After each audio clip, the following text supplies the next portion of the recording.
하루의 마무리 오늘도 함께 하시죠. 시사평론가 김성환입니다. 나흘 전인 지난 13일 쿠팡 하청업체 소속 택배기사가 새벽 배송을 하던 중 숨진 채 발견되는 일이 있었습니다. 택배기사의 사망이 과로사냐 아니냐를 두고 노조와 사측이 공방을 벌이고 있는데요.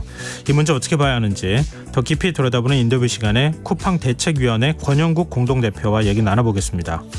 화요일 코너죠. 빅데이터를 통해 화제의 이슈를 살펴보는 이슈 이수다 코너도 마련되어 있으니까요. 많은 관심 부탁드립니다. 김성환의 시사에는 청취자 여러분들의 관심과 참여 기다립니다. 흔히들 가을은 독서의 계절이라고 하는데요. 청취자 여러분들은 지금 어떤 책 읽고 계십니까? 오늘은 애청자분들의 인생책, 내 인생을 바꾼 책의 구절 혹은 감명 깊은 문구가 있다면 뭔지 문자 받아보려고 합니다. 평소보다 많은 분들께 모바일 피자 쿠폰 보내드릴 예정이니까요. 많은 참여 부탁드립니다. 문자 보내실 번호는 샵9730이고요. 짧은 문자 50원, 긴 문자는 100원의 이용료가 부과됩니다. 또 저희 방송을 유튜브를 통해서도 실시간으로 시청 또 참여하실 수 있는데요. KBS 라디오 채널 들어오셔서 구독, 좋아요 많이 눌러주시길 부탁드립니다. 김성환의 시사야, 그럼 지금 시작하겠습니다.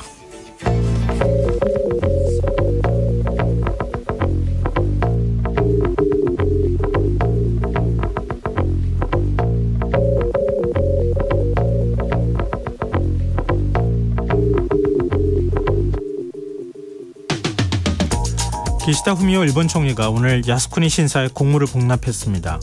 기시다 총리는 지난 2021년 총리로 취임한 이후 야스쿠니 신사를 직접 참배하는 대신 공물을 복납해오고 있는데요. 이를 두고 주변국의 시선을 염두에 둔 것이란 해석도 나오지만 모처럼 조성된 한일 협력 분위기에 찬물을 끼얹었다는 비판을 피하긴 어려워 보입니다. 실제로 최근 우리 정부가 이스라엘에서 우리 국민을 대피하는 과정에서 우리 군용기에 일본인까지 탑승시키면서 일본 정부 차원의 감사 메시지가 나오기도 했는데요. 그럼에도 일본 경제산업상에 이어 기시다 내각의 경제안전보장 담당상, 경제재생 담당상까지 야스쿠니 신사를 직접 참배했습니다. 도쿄에 있는 야스쿠니 신사는 일본 군국주의의 상징으로 불립니다. 태평양 전쟁 A급 전범을 비롯해 일본이 일으킨 수많은 침략전쟁 사망자들의 위패가 안치돼 있기 때문인데요. 그래서 서경덕 성신여대 교수의 경우 일본 강요들의 야스쿠니 신사 참배는 이웃 국가들을 무시하는 것이나 다름없다는 비판 메시지를 내놓기도 했습니다. 서 교수는 야스쿠니 신사 곳곳에서 다양한 우길기 상품들이 판매되고 있다는 점 역시 문제로 지적했는데요. 일본 외무성이 우길기를 홍보하면서 전범기로 사용했다는 설명은 쏙 빼고 있다면서 일본의 역사 왜곡에 우리가 더 적극적으로 대응해야 한다고 강조하기도 했습니다. 우리 외교부 역시 깊은 실망과 유감을 표하고 일본 지도자급 인사들의 책임 있는 자세, 과거사에 대한 겸허한 성찰과 반성을 촉구했는데요. 이런 입장 표명만으로 과연 일본의 태도 변화를 이끌어낼 수 있을까요?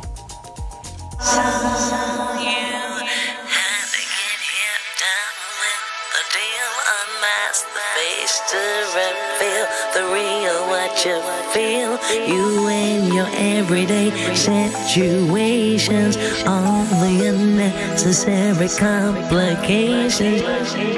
오늘 밤 당신 안의 꿈틀거리는 지식 충전 본능이 깨어납니다. 여러분의 자유탐구 영역 김성환의 시사야.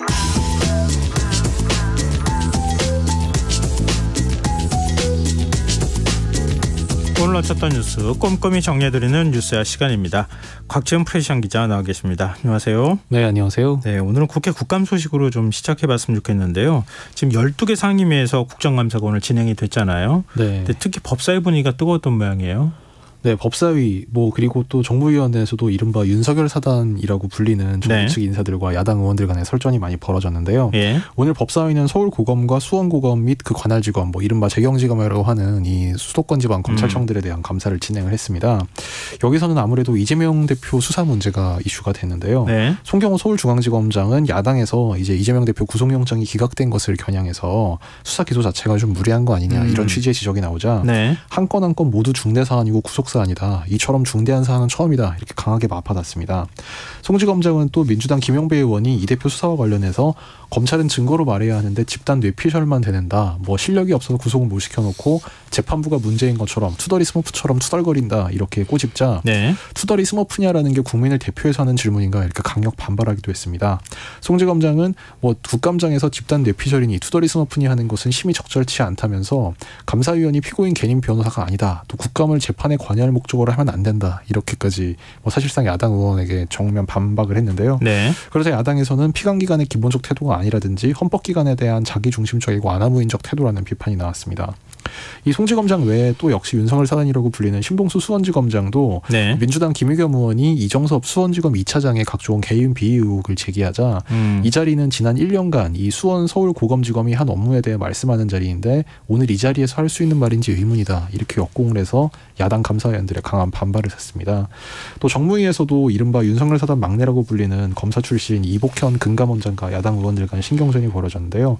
민주당 오기영 의원이 금감원 계좌 추적이 검찰보다 세다. 그러니까 검찰도 영장에 입각해서 수사를 할 수 있는데 금감원은 영장도 안 받고 할 수 있다. 계좌를 막 추적할 수 있는 거 아니냐. 그래서 영장주의를 도입하든가 이 제도 개선을 해야 된다 이렇게 주장하자 오히려 계좌 추적을 하거나 봐야 되는 자료를 너무 안 보는 소극주의가 내부에 팽배해 있다. 더 들여다보게 해야 한다 하면서 영장주의를 도입하게 되면 이 금융회사 일탈 관련 대응력이 크게 떨어질 수밖에 없다. 이렇게 정면 반박했습니다. 또 민주당 김한규 의원이 파견 검사가 정치적 사건에 관여하지 않는지 어떻게 알 수 있느냐 이 점을 지적하자 의원님들 보시기에 자본시장 대응이 이 정도면 됐다고 해주시면 파견 검사를 빨리 복귀시키겠다. 뭐 이렇게 반박하기도 했습니다.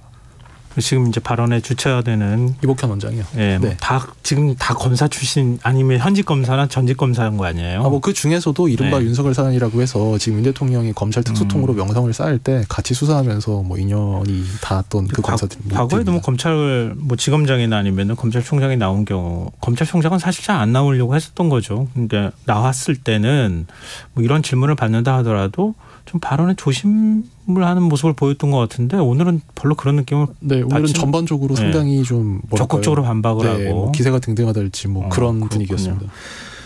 국회 행안위는 서울 양평고속도로 논란이 또 쟁점이 됐어요. 네, 오늘 행정안전위원회는 경기도 대상 국정감사였는데요. 왜 이게 또 서울 양평고속도로 문제가 또 나왔냐면 김동연 경기지사가 지난 7월과 8월에 두 차례 기자회견을 열어서 지금 정부 측 대안 그러니까 강상면 종점안에 반대하면서 양서면 종점에 IC를 추가하는 안이 가장 합리적이다 이런 그 취지의 회견을 한 적이 있는데 그러니까 왜냐하면 이 양평고속도로의 종점인 양평이 여기가 경기도 소지이기 때문에요. 경기도하고 사전에 협의나 이런 것들 절차를 지켰어야 되는데 그것도 안 지켰다 뭐 이런 얘기들도 했었죠. 그러자 이에 대해서 여당으로부터 강한 비판이 나왔습니다. 국민의힘 전봉민 의원은 김 지사가 양평국민 의견을 듣지 않고 분열을 조장한다 뭐 이런 취지로 비판을 했고요. 또 박성민 의원도 원안보다 대안이 경제성이 높다는데 동의하느냐 이렇게 그 질문을 했습니다. 김 지사는 이에 대해서 용역사가 단기간에 한 것이라 신뢰성이 떨어진다면서 구체적 데이터를 봐야 한다고 즉답을 피했습니다. 반면 민주당 문진석 의원은 국토부가 국감을 앞두고 이 비용 대비 편익조사 결과를 발표했는데 의도적 논쟁을 야기한 것이라고 생각하느냐 뭐 이런 좀 유도성 질문을 했는데요. 김 지사는 이에 대해서 이 B씨를 0.1, 0.01까지 다룰 문제냐 이게 2년간 조사를 거쳐 천신만고 끝에 통과됐는데 이 누가 어떻게 바뀌었는지 풀리지 않는다면 빨리 추진해야 한다 이렇게 강하게 강조했습니다. 그 국토부가 밝혔다고 하는 거 그 조사 보고서 있잖아요. 그게 또 다 1 이하였잖아요. 보통 이제 에타에서 1 넘어야 비용 대비 편익이 1 넘어야 공사를 할 수 있도록 그렇게 돼 있잖아요. 근데 둘 다 0점대였기 때문에 이건 공사 추진이 안 된다고 해도 할 말이 없게 사실 보고서 내용은 그렇다고 또 봐야 되는 거잖아요. 근데 뭐 이제 기재부 예타 같은 것도 이제 국가 정책 사업은 뭐 반드시 BC가 아니더라도 정책적으로 그건 또 예외 규정을 두면 또 할 수는 있는 건데 불가능한 건 아니지만 어찌됐든 반박하려고 해서 자료를 발표했지만 비용 대비 편익이 1 이하로 나왔다고 하는 건 또 반박의 소지가 생기는 이런 문제도 있었던 거 같아요. 물론 정부나 국토부 측 이제 설명은 그래도 이제 강상면 쪽이 좀 더 이제 높다는 건데 그러니까 오늘 김 지사가 한 게 그게 뭐 0.01까지 다툴 문제냐 이제라는 게 이제 그런 취지입니다. 네, 알겠습니다. 국토위 국감에서는 지난번에 또 뭐 이게 사실 그 파워 문제 때문에도 논란이 됐던 것처럼 코레일하고 SR 이 문제가 집중적으로 다뤄진 모양이네요. 네, 국토교통위원회는 오늘 한국철도공사 즉 코레일과 SR 등 6기관에 대한 그 국토부 산하 이제 철도 관련 기관들에 대한 감사를 벌였는데요. 네. 이 야당에서는 코레일 SR 복수 운영사 체제에 대해서 좀 비판적인 관점을 보였습니다. 정의당 심상정 위원은 그 한문희 코레일 사장을 상대로 올해가 SR 설립 10년이라면서 경쟁 체제는 명분도 실리도 없고 똑같은 철도를 똑같다고 말하지 못하면서 불필요한 진통이 계속되고 있다고 지적했습니다. 그러면서 중복 비용이 연 406억 발생한다는 것을 분과위에서도 인정을 하고 있고 같은 기차를 타는데 어플도 따로 설치하고 결제 수단도 따로 해야 돼서 이용자 불만이 많다 이런 지적을 했는데요. 네. 이 한문희 사장도 이에 대해 이 SR과 통합 운영이 장점이 많다면서 중복 비용 개선이라든지 차량 운영 효율성 문제에서 장점이 있고 그런 부분에 동의한다는 입장을 밝혔습니다. 한 사장은 다만 비교 경쟁을 통해서도 철도 서비스 산업 고객 서비스라든지 수요 증대를 추진할 필요가 있다는 일부 주장도 일리가 있다고 부연했습니다. 민주당 허영 의원은 SR이 차량 유지 보수 서비스를 기존에 코레일에 맡겨오다가 지난 4월 주 현대로템에 용역을 주기로 한 걸 지적하면서 차량 유지 보수 예산 4,750억 원을 현대로템에 맡겨 윈영화를 하겠다는 거 아니냐 이런 의혹을 제기를 했습니다. 네. 이종국 SR 사장은 이에 대해 윈영화와는 전혀 관계가 없다면서 낙찰을 통해 계약이 된 것이고 위탁 사업은 여러 업체에 맡길 수 있는 것이다 이렇게 해명했습니다. 네. 그리고 환노위 국감에 출석한 김문수 경사노위 위원장은 뭐 야당 의원들과 고성과 뭐 설전을 주고받은 모양이네요. 네, 이 경사노위 등을 상대로 한 한노위 국감에서는 민주당 노웅래 의원 또 김문수 경사노위 위원장이 그 서로 목소리를 높이면서 설전을 벌였는데요. 네. 먼저 노웅래 의원이 이제 한 단체에서 이제 과거 김 위원장이 강연한 영상을 보여주면서 당시에 김 위원장이 뭐 국민이 깨어나지 않으면 민주주의가 좌익이나 간첩이 놀기에 좋은 곳이다 뭐 이런 취지로 말한 것을 언급하면서 아직도 이렇게 생각하느냐는 취지로 따져묻자 김 위원장은 정치학 교과서에 다 나온 내용이고 사실이다 이렇게 반박을 했습니다. 이 노 의원이 이에 이 김 위원장의 정치적인 편향성을 지적하면서 한국노총이 경사노위에 안 들어가는 것은 이 김문수 위원장이 있기 때문이다. 경사노위 정상화를 위해 그만둘 생각 없느냐 이렇게 묻자 김 위원장은 의원님이 그만두라고 한다고 그만두겠느냐 그런 말씀 함부로 하시면 안 된다고 언성을 높여서 답했습니다.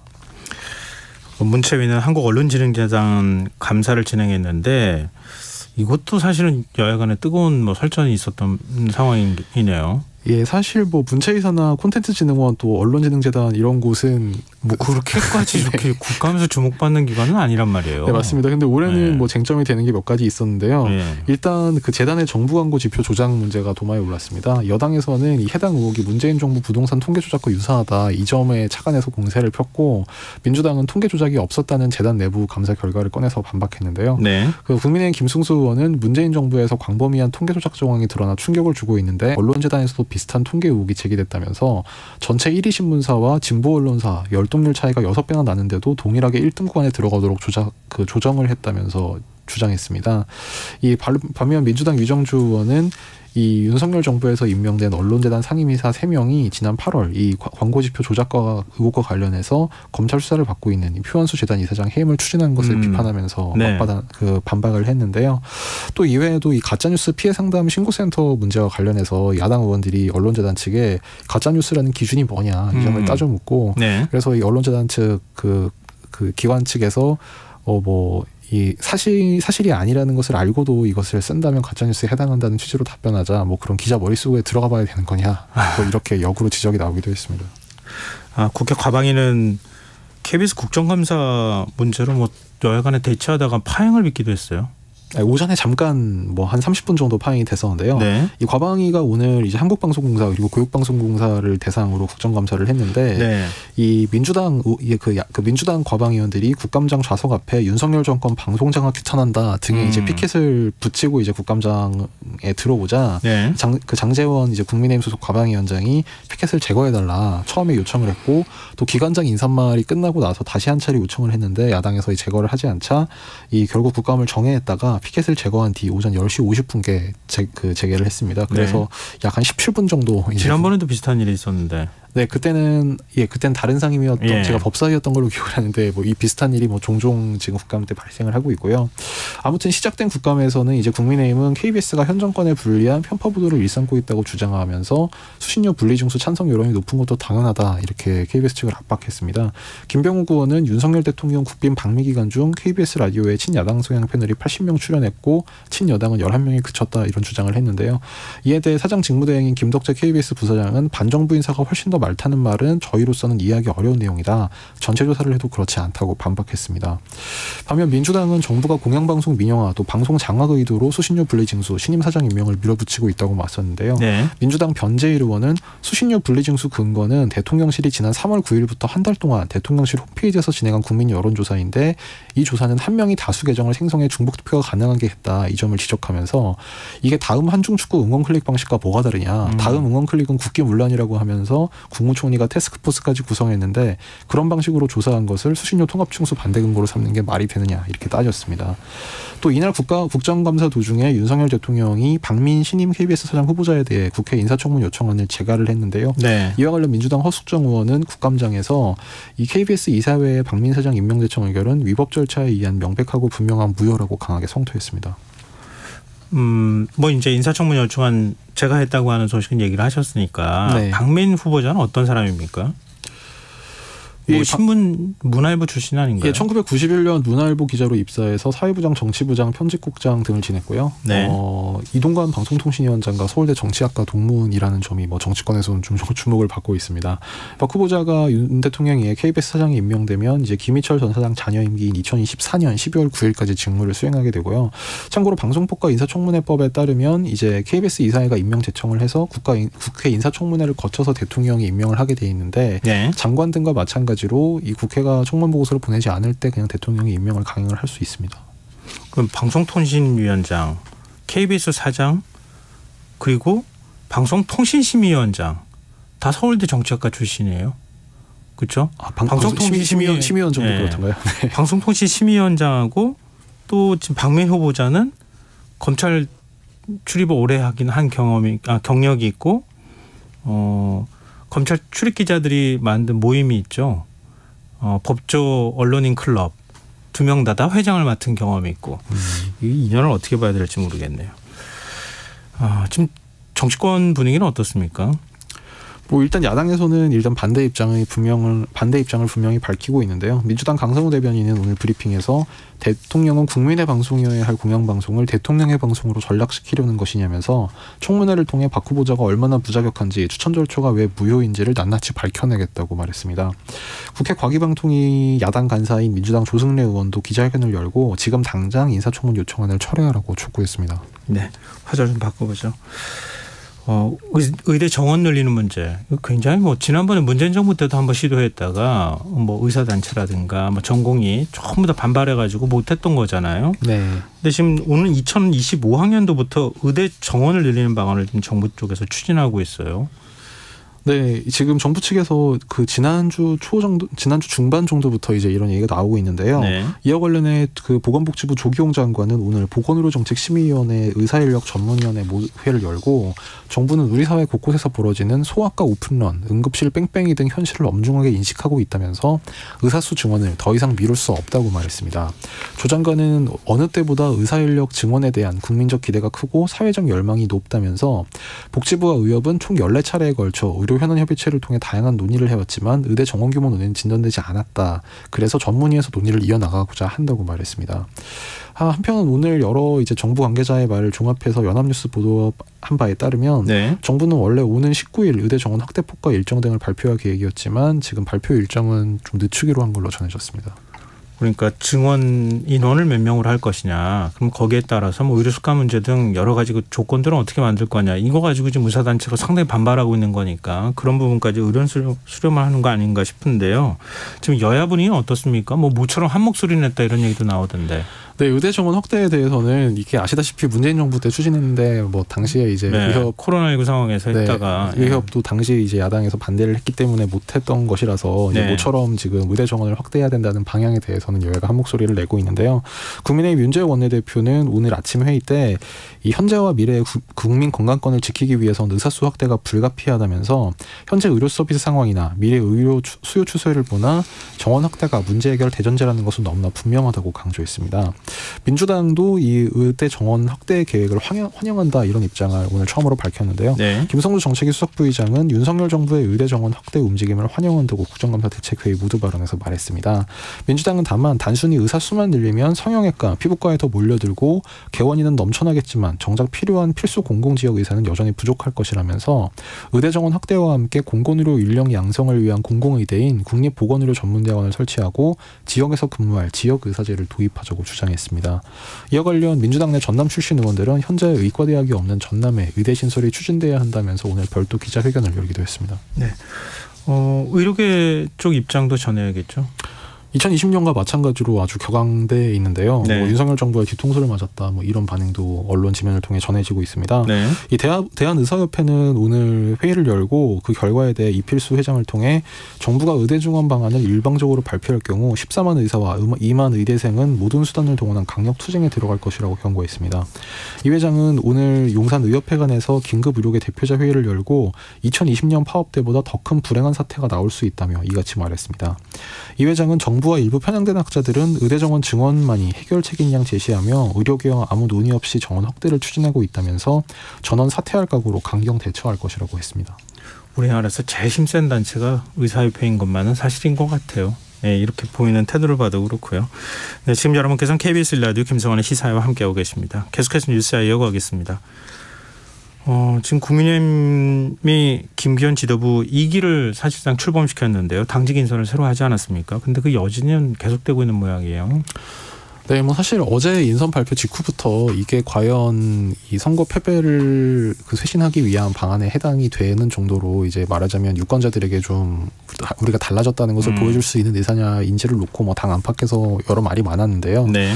지금 현직 의원들 같은 경우에는 좀 불이익을 걱정하는 면도 있고 지금 당장 이제 김기현 지도부 외에 대안이 없다는 점 이런 것 때문에 공개적으로 이제 언론에 나와서 실명으로 이야기는 하지 않고 있는데 의총에서 단합 목소리만 나왔다 이런 얘기까지 지금 보도가 있는 상황이잖아요. 네, 다만 일부 이제 비주류 측을 중심으로는 공개적으로 지도부 또 나아가서 윤석열 대통령에 대한 비판까지 좀 나오고 있습니다.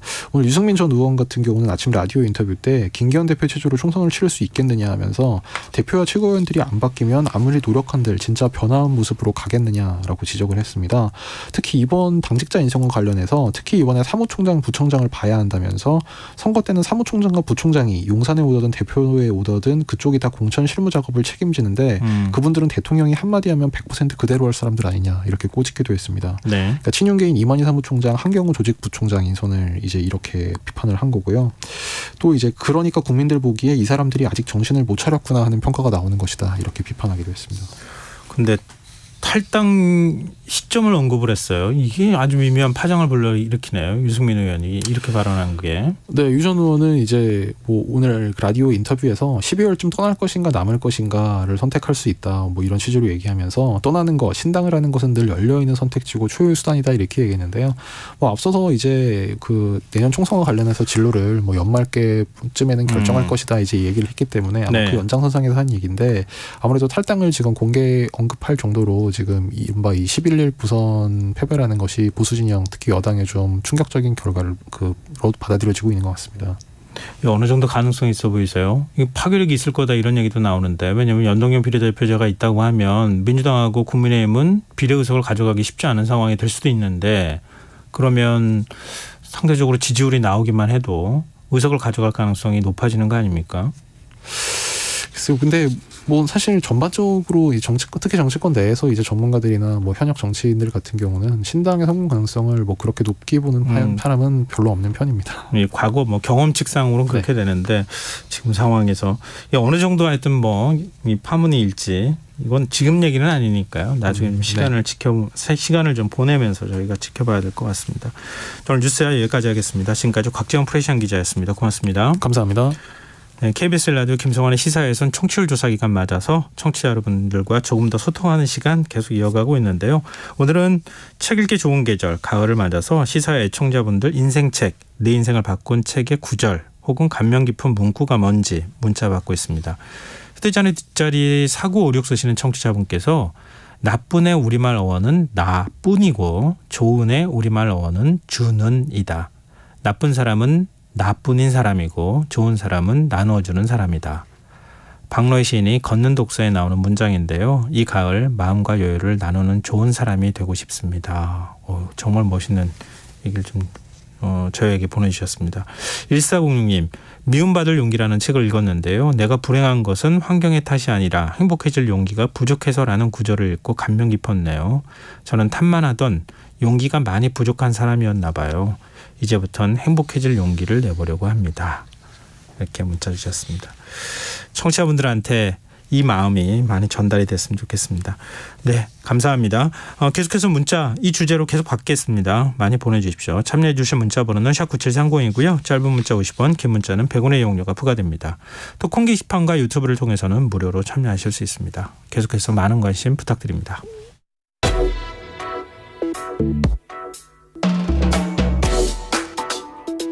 더 나은 내일을 준비하는 시간, KBS 1라디오 김성환의 시사야. 지난 13일 심야 배송을 하던 쿠팡 택배기사가 일하던 중에 숨진 채 발견됐습니다. 쿠팡은 질병으로 인한 사망으로 보고 있지만 택배 노조는 새벽 배송 업무로 인한 명백한 과로사라고 주장하고 있는데요. 쿠팡 택배기사들이 어떤 노동 환경에서 일하고 있는지 권영국 쿠팡 대책위원회 공동대표 연결해서 얘기 나눠보겠습니다. 대표님 안녕하십니까? 네, 안녕하세요. 네, 일단 숨진 택배기사가 당시 발견될 때 어떤 모습이었는지부터 좀 말씀을 해주셨으면 좋겠어요. 예, 이분이 그 군포시 삼번동에 있는 그 한 빌라 4층 복도에서 발견이 됐는데요. 예. 그 시간대가 새벽 4시 40분 경이었다고 합니다. 주민이 그 복도에 뭐 플래시백이나 또 택배 상자 3개를 머리맡에 둔 채로 네. 쓰러져 있었고 이미 그 당시에 사망을 한 것으로 그렇게 알려져 있습니다. 그러면 정황으로 볼 때 택배 배달을 하다 숨졌다. 이거는 뭐 사실 논쟁의 여지가 없다고 볼 수 있는 거잖아요. 네네. 이분이 이제 그 야간 배송을 거의 한 1년 정도 했다고 하고요. 네. 그리고 오전 이제 아침 7시에 일이 끝나기 때문에 예. 4시 40분경이면 배송 시간, 배송 작업 중이었던 것으로 그렇게 보입니다. 혹시 사인은 밝혀졌습니까? 일단 이제 국가수 그 부검을 했는데요. 예. 그 사인을 심장 비대 상태였다라는 표현을 썼습니다. 심장 비대 상태요. 네네. 예. 이 심장이 이제 일반인들은 한 300g이라고 하거든요. 예. 근데 이분은 800g이라고 하니까 예. 2배가 훨씬 넘는 거죠. 예. 근데 이제 이런 현상에 대해서 그 좀 더 부가적으로 설명하고 있는데 예. 그 심근경색이 꾸준히 진행이 됐고 혈관이 전반적으로 막혀 있었고 심장이 비대해진 상태였다 이렇게 얘기를 하고 있는데요. 예. 결국은 심근경색이 계속적으로 이제 누적되면서 이러한 이제 심장 비대 상태가 됐지 않았느냐라고 지금 보는 것이고, 그래서 이제 다른 의사분의 그 얘기를 들어보면, 네. 이 심근경색 등 관상 동맥 질환이 이런 심장 비대의 원인이 되는 경우가 많답니다. 네. 결과적으로 사인은 심근경색으로 봐야 되는 것 아닌가 이렇게 볼 수 있다고도 합니다. 네. 근데 이걸 두고 노조에서는 일종의 이제 심장 비대증이었던 거잖아요. 결과적으로 그러니까 최종 사인은 이거는 심장 비대증은 산재에도 들어가 있는 것이고 그래서 이건 과로사다 이렇게 지금 주장하고 있는 거죠. 보통 이제 우리가 그 업무상 과로로 발생하는 대표적인 질환이 뇌심혈관 질환이라고 하거든요. 예. 뭐 뇌경색이 온다든가 또는 이제 갑작스럽게 심장이 정지되는 심정지가 오거나 또 이런 식으로 이제 심근경색이 왔을 때 네. 이런 경우는 업무상 과로하고 매우 밀접한 관련이 있다고 의학계에서는 얘기를 하고 있는 것이죠. 결과적으로 보면 심장 비대가 심근경색의 그 선행 원인이었다면 이것은 업무상 과로하고 상당히 관련이 있을 가능성이 높다고 이야기를 하고 있는 것입니다. 근데 보통 이제 산재 판정할 때 그러니까 사인도 보지만 그 숨지기 전에 어떤 그 노동 강도라든가 업무 시간 이런 것도 함께 보잖아요. 지금 숨진 예, 노동자는 그렇죠. 어느 정도 노동 환경에 있었습니까? 이분이 이제 지금 이분이 직접 고용된 쿠팡에 직접 고용된 그 운송 배송 기사가 아니라 예. 우리가 얘기하는 것처럼 이제 위탁을 받은 개인 사업자 형태로 일을 했는데요. 예. 주간조가 있고 야간조가 있습니다. 근데 예. 이분은 이제 야간조에 1년 이상 일을 했기 때문에 네.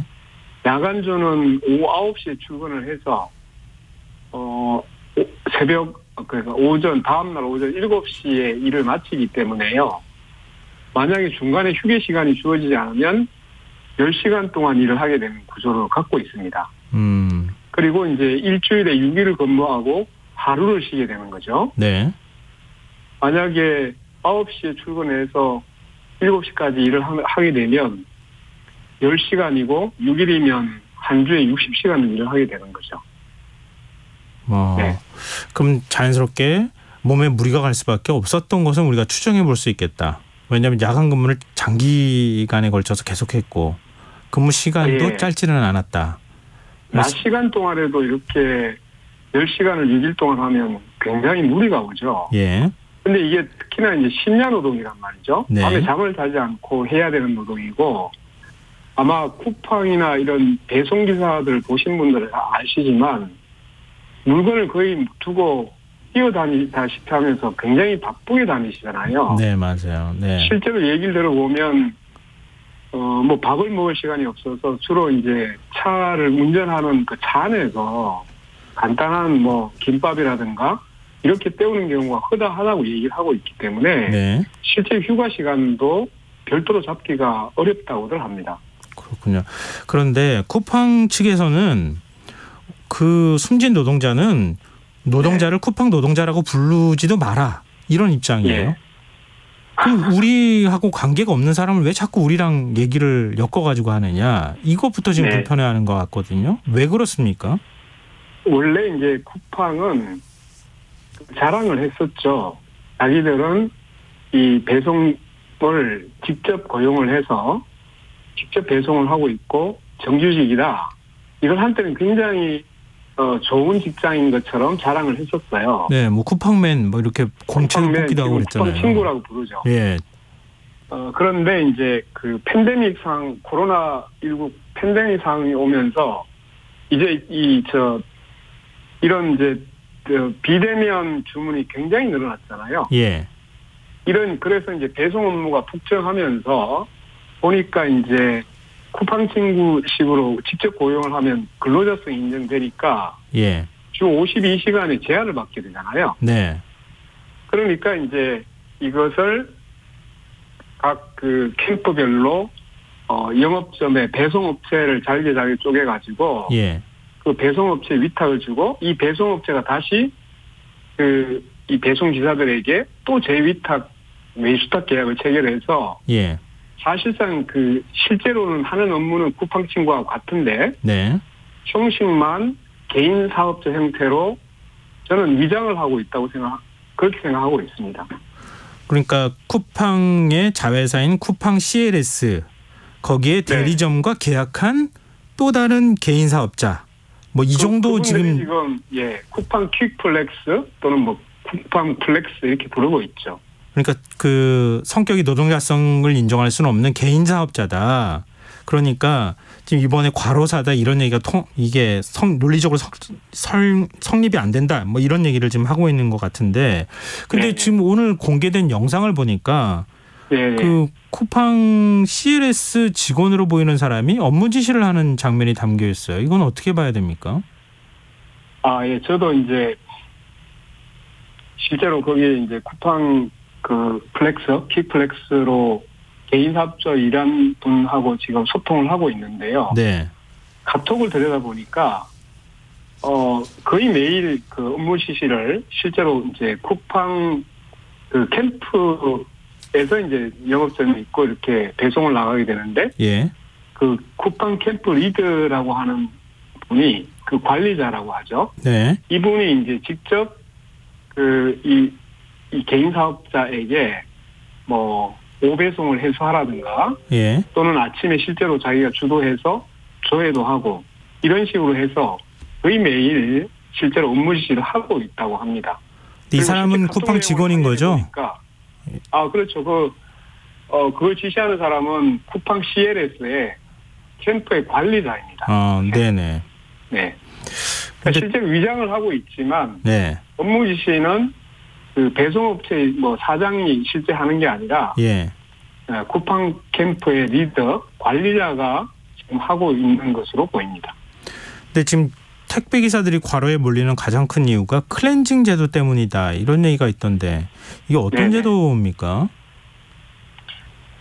이제 그 일종하게 보면 우리 배송 기사들을 관리하는 일종의 방식인데요. 예.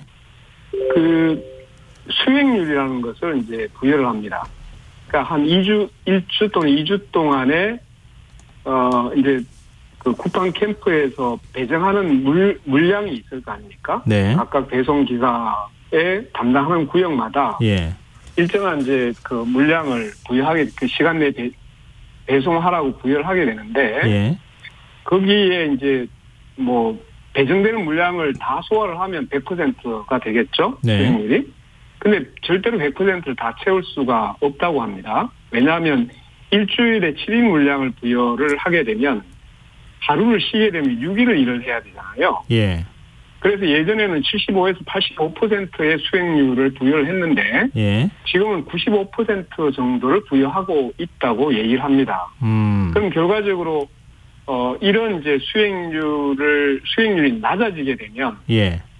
이 수행률이 낮은 그 배송 기사가 담당하던 업무 구역이 있을 거죠. 예.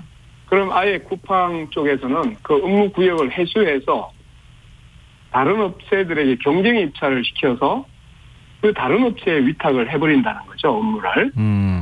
이렇게 되면 그 구역이나 아니면 그 구역을 담당하는 업체에서는 배송 업무가 없어지는 거잖아요. 네. 그럼 결과적으로 업체에 대해서는 계약 해지나 마찬가지 효과가 생기고 거기에 소속돼 있는 배송 기사는 일거리가 없어지니까 사실상 해고가 되는 겁니다. 그러니까 이러한 업무 수행력을 맞추기 위해서 네. 굉장히 무리하게 지금 일을 할 수밖에 없는 구조가 되고 있다라는 이야기를 하고 있습니다. 네. 오늘 뭐 국감장에서 이 노동자가 사망한 지 사흘 뒤에 산재보험에 가입했더라. 산재보험 의무가입 사업장인데도 불구하고 그 쿠팡 CLS 대리점이 이런 얘기가 나오기도 했는데요. 이 왜 이 말씀을 드렸냐면 이 마지막 질문이 될 것 같은데요. 네네. 2년 전에 택배 과로사 문제 해결을 위한 사계적 합의했지 않습니까? 근데 지금 그 합의가 효과가 있긴 있는 겁니까? 예. 제가 들어보니까 우리가 이제 CJ 택배를 대표적으로 지금 그때 뭐 많이 기억을 하고 계시는데요. 예. 이분들은 지금 이제 사회적 합의를 통해서 일주일에 60시간을 초과하지 못하도록 하고 하루에 12시간 초과하지 못하도록 이 낮 시간을 얘기한 거예요, 이거는. 네. 그리고 이제 명절 특수기에도 심야 10시 이후에는 작업하지 않도록 한다든가 또는 이제 그 분류 작업이 크게 문제가 됐잖아요. 예. 그러다 보니까 분류 작업을 하고 배송까지 나가야 되니까 하루에 뭐 보통은 뭐 15시간까지 일을 해야 되는 이런 이제 굉장히 과로에 시달리는 작업이었는데 네. 그때 분류 작업을 택배기사 업무에서 제외를 한 거예요. 예. 그러니까 실제로 보면 이런 노동 시간이 굉장히 단축이 됐고 또 이제 그 갑질로부터 벗어나기 위해서 불공정 행위를 건절하기 위한 표준 계약서를 작성하도록 해서 예. 수수료라든가 이런 것들을 매우 이제 일정한 규제를 할 수 있도록 했기 때문에 네.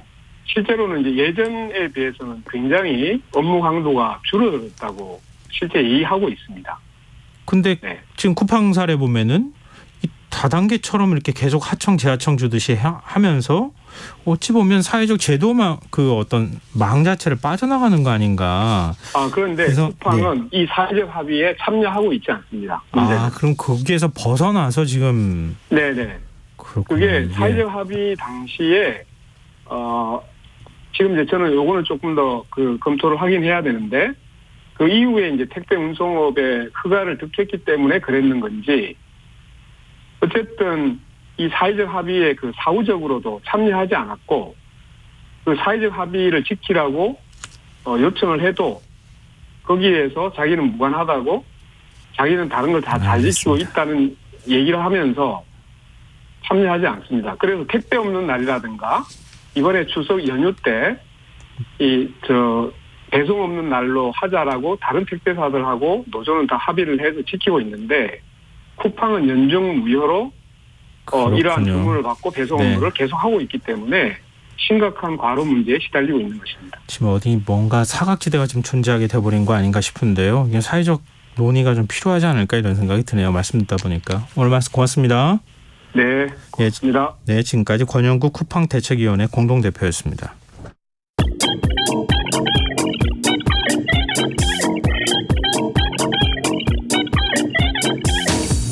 빅데이터로 인터넷에서 화제가 되고 있는 이슈 살펴보는 시간이죠. 이슈의 수다. 김덕진 IT 커뮤니케이션 연구소 소장과 함께하겠습니다. 안녕하세요. 네, 안녕하세요. 반갑습니다. 김덕진입니다. 네, 한 주간 이슈 어떻게 뽑으셨습니까? 네, 빅데이터가 지난주에 대비해서 이번 주에 급상승한 주제들 5가지 뽑고 있는데요.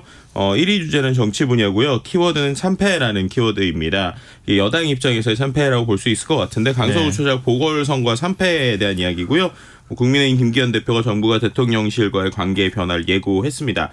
당의 주도적인 역할을 강화하면서 쇄신하겠다는 건데 당내 일각에서는 여전히 충분하지 않다는 주장이 나오고 있는 상황이고요. 네.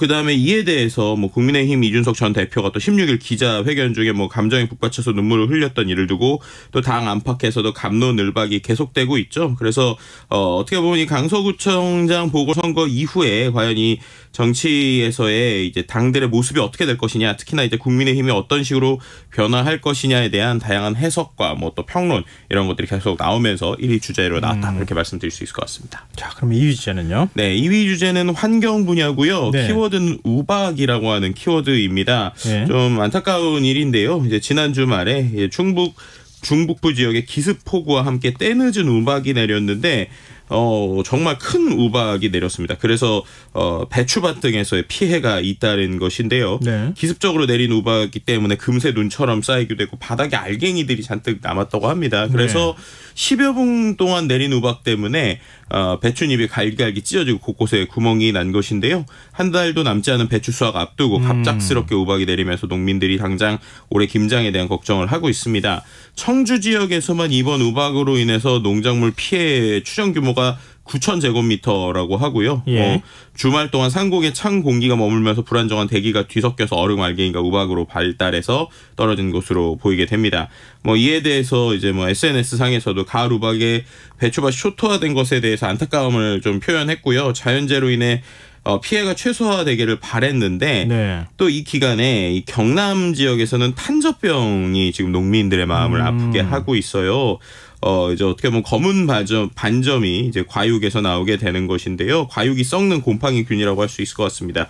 근데 이게 수확기를 맞은 경남 지역 단감 농가들의 상당히 아픔을 주고 있다는 것이에요. 네. 실제로 지금 이 피해가 계속적으로 퍼지고 있는 게 지난 10일 기준으로 해서 경남 전체 단감 재배 면적 5,944헥타르 중에 절반에 가까운 2,684헥타르에서 탄저병이 발생한 것으로 추정하고 있습니다. 특히 이제 진주의 경우에는 830.7헥타르 중에서 664.6헥타르, 그러니까 80% 정도가 탄저병의 영향을 입을 것으로 보이는데요. 예. 표본 조사라서 이제 앞으로 전면 피해 실체 조사로 이제 넓혀갈 예정이라고 합니다. 근데 어쨌든 11월 상순까지 이제 단감에 대한 수확철인데 그 전에 이렇게 피해 규모가 커지는 것이 이제 많은 농민들을 좀 안타깝게 하고 있고요. 이렇게 이번에 탄저병이 급격하게 확산된 것이 폭우를 동반한 오랜 장마 탓. 그러니까 어떻게 보면 기후 변화가 준 이러한 예상 외의 의견들이 계속 나왔다고 볼 수 있을 것 같습니다. 탄저병 예방을 위해 살포한 약품도 잦은 비에 씻겨서 내려가면서 효과를 내지 못한다고 하는데요. 예. 이제 이상기후로 인한 단감 탄저병 피해 지역을 어쨌든 특별 재난 지역을 선포해주고서 지금 정부에 건의하고 있는 상황이고, 경남 농협 측은 탄저병 확산에 대응해서 농가의 방제 약제나 영양제 우선 공급과 함께 단감 협의회에서 조성된 기금으로 자금 지원에 나설 방침이라고도 합니다. 사과도 피해 입을 것 같은데. 그러니까요. 이거 가을 되면 말랑말랑한 감 먹어야 되는데. 그러니까요. 참 이게 추석 앞두고 또 어떻게 보면 이렇게 가을 시즌에 네. 많은 일들이 일어나는 게 좀 안타깝기도 하고 정말 이 환경 날씨 저희가 이 빅데이터 분석 초반 때부터 계속 환경 얘기했었는데 그러게요. 너무나도 빠르게 현실로 다가오는 것 같아서 마음이 아프고 또 농민분들 좀 힘내셨으면 좋겠다 이런 말씀 드릴 수밖에 없을 것 같습니다. 이거 참 먹는 낙이 사라지는 거 아닌가? 그러니까요. 이런 생각이 갑자기 드네요. 네. 자, 3위 주제로 가볼까요? 네, 3위 주제는 사회 분야고 국제 분야고요. 이스라엘이라는 키워드입니다. 전쟁의 참상이 하나둘씩 영상으로 소개되면서 이슈가 되고 있는 키워드죠. 이스라엘과 하마스 간 전쟁이 격화되면서 양측의 사망자만 4,000명을 넘었는데요. 특히나 봉쇄된 가자 지구에서 숨진 10명 중 6명이 여성과 어린이일 정도로 이제 여성과 어린이의 사망 비율이 높다고 합니다. 이제 계속적으로 쉴 새 없이 밀려드는 부상자들의 태어난 지 몇 개월 안 된 아기부터 5살 어린아이까지 품에 안겨서 들어온다고 하는데요. 네. SNS에서도 계속 이런 상처 입은 어린이들의 모습이 국제적으로 좀 잇따르고 있습니다. 병원에 온 남매가 부모를 찾을 수 없거나 다른 어린이를 치료하는 의사가 병원에서 마주한 이제 본인 의사의 아들의 이제 죽음의 모습을 보는 이런 좀 정말 안타깝고 끔찍한 상황들이 일어나고 있는데 사망자가 4,000명을 넘다 보니까 시신 보관 장소가 부족해서 아이스크림 냉동 트럭까지 사용되고 있는 이런 진짜 끔찍하고도 참 안타까운 이런 상황들이 일어나고 있다라는 것입니다. 네. 근데 이 상황에서 또 이제 팔레스타인 무장정파 하마스와 이스라엘 분쟁에서 하마스에 의해 납치된 영국 10대 자매들이 이른바 인간 방패로 쓰였다. 이런 것들이 영국 BBC에서도 계속 나오고 있는 상황이라고 볼 수 있을 것 같고요. 희생자 유가족들이 하마스가 이스라엘군의 공격을 방어하기 위해서 이런 아이들을 계속적으로 인간 방패로 사용하고 있다. 이렇게 얘기가 나오고 있는 상황입니다. 이 부분에 있어서 이제 영국에서도 이제 하마스의 이스라엘 남부 공습으로 영국인 6명이 사망했고 10명이 실종된 상태라고 밝혔는데요. 리시 수넥 영국 총리가 이번 공격으로 사망 또는 실종된 사람들에서는 이스라엘뿐만 아니라 30여 개국 이상에서 온 외국인도 포함되어 있다. 그렇기 때문에 이번 공격이 이스라엘이 유대인의 안전한 조국이라는 생각을 부순 실존적 공격이다라고 정의를 했고요. 네. 이 부분에 있어서 전 세계에서의 좀 전쟁에 대한 관심이 높아질 수밖에 없는 상황입니다.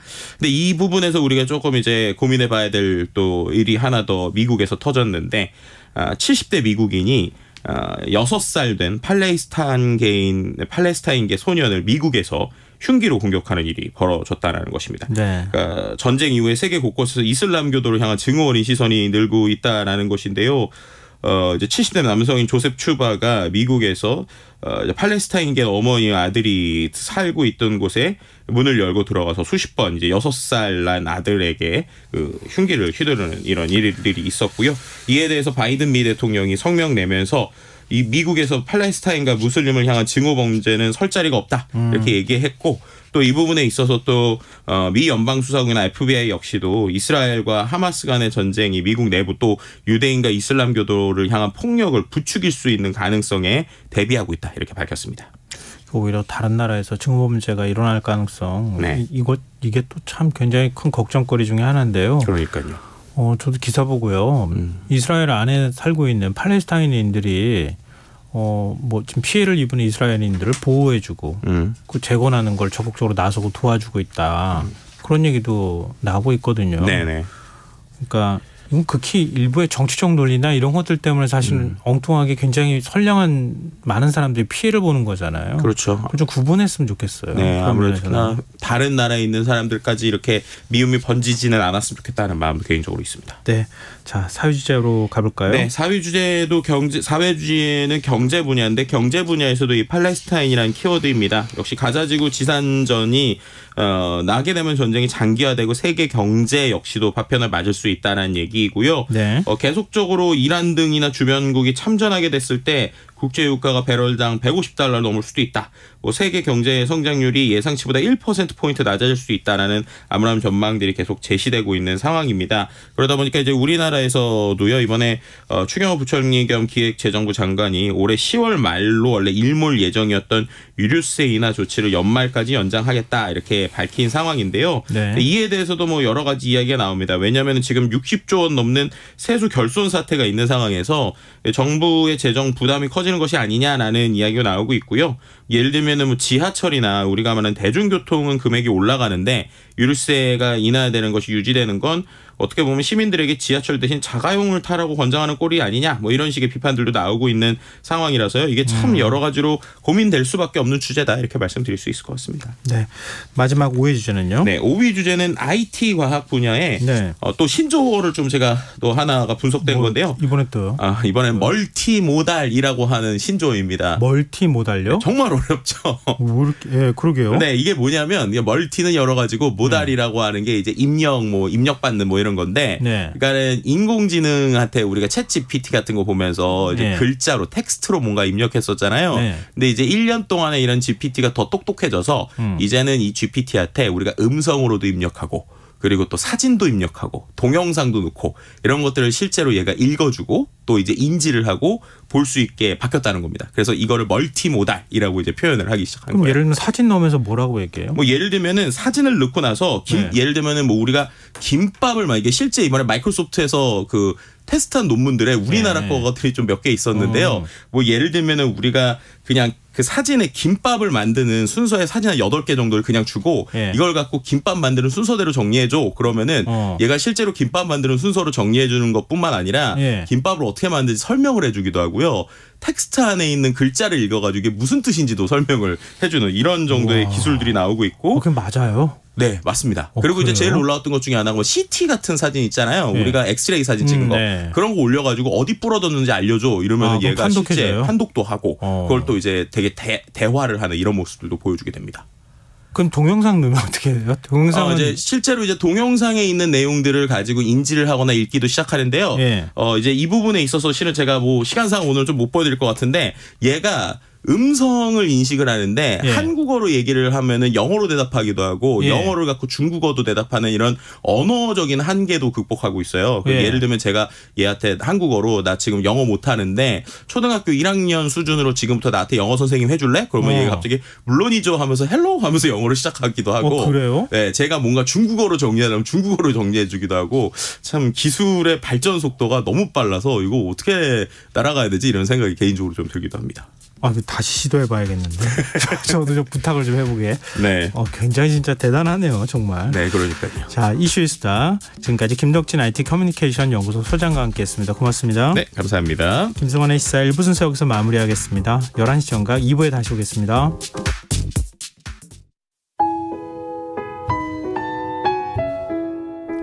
청취자 여러분, 위기가정을 찾아주세요. 어려운 경제 상황 속에서 긴급한 경제적 지원이 필요한데도 복지 사각지대에 놓여 있어 아무런 지원도 받지 못하고 극한 상황으로 내몰리고 있는 위기가정이 늘고 있습니다. KBS 강태원 복지재단에서는 사회안전망에서 벗어나 위기에 처해 있는 가정을 발굴해 긴급 지원하는 사업을 진행합니다. 여러분 주위에 스스로의 힘만으로는 도저히 일어설 수 없는 힘든 이웃이 혹시 있는지 찾아봐 주세요. 우리 사회의 건강한 구성원으로 신속히 복귀할 수 있도록 KBS 강태원 복지재단이 작은 힘을 보태겠습니다. 여러분의 제보 전화를 기다립니다. KBS 강태원 복지재단 제보 전화 1533-0900, 1533-0900입니다.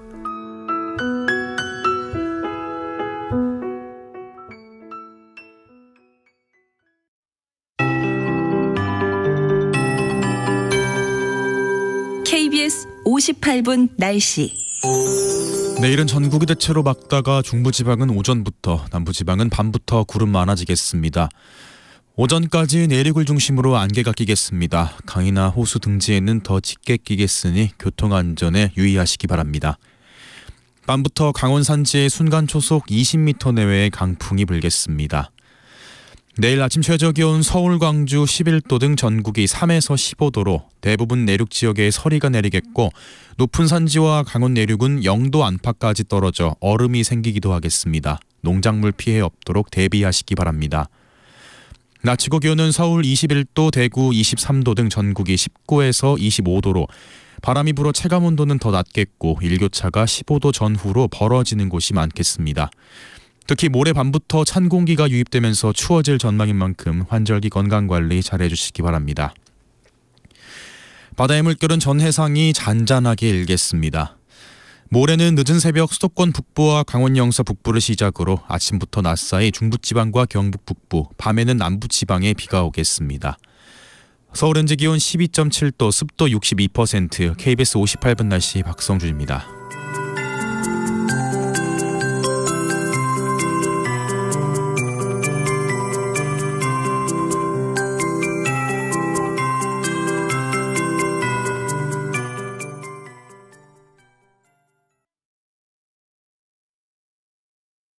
정성을 다하는 국민의 방송 KBS가 11시를 알려드립니다. AM 711kHz, FM 97.3MHz, KBS 1라디오입니다. HLKA.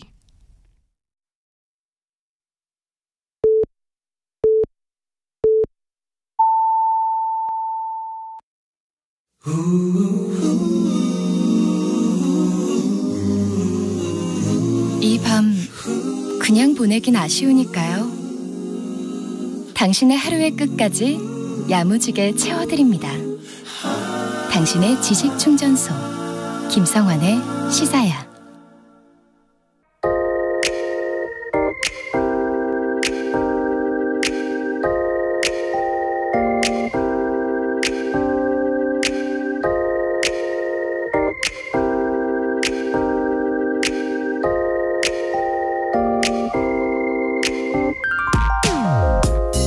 오늘 아침 한 조간신문 일면에 실린 사진에 저도 모르게 눈길이 갔습니다. 유심히 보니 두 여성이 머리를 맞대고 눈물을 흘리는 모습이었습니다. 마치 의지가 되는 사람들끼리 서로 위로하려는 듯. 사진 아래 기사의 한 단락도 읽기 전에 그들이 누군지 금방 알 수 있었습니다. 어제 열린 이태원 참사 일주기 집중 추모 기간 선포 기자회견에 참석한 이태원 참사 유족이었습니다. 이들에게 지난 1년은 어떤 시간이었을까? 순간 가슴이 먹먹해져 왔습니다. 산자의 고통은 유족만의 것은 아니었습니다. 한 참사 생존자는 피해자임을, 그 현장에 있었음을 계속해서 증명하는 데 지쳤다고 말하고 있었습니다.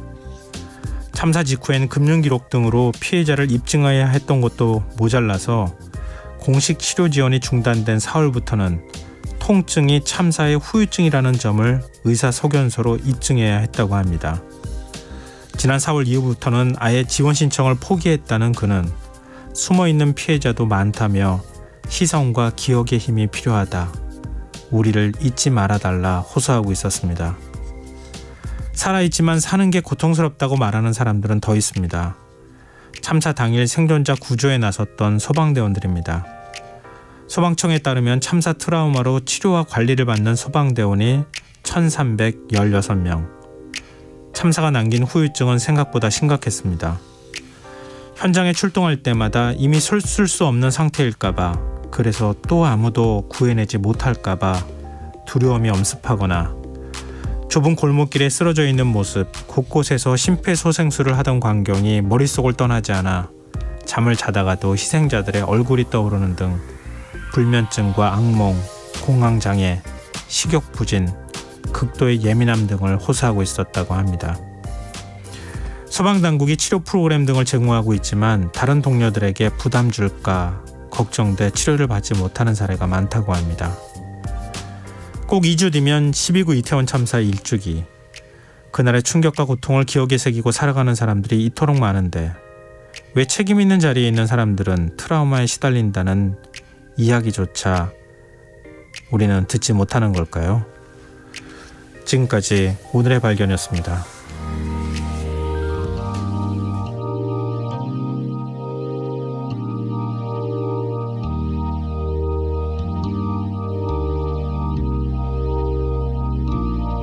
When you try your best but you don't succeed, when you get what you want but not what you need, when you feel so tired but you can't sleep, stuck in reverse,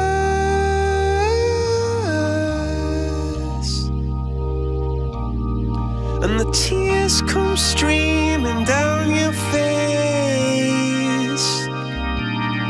when you lose something you can't replace,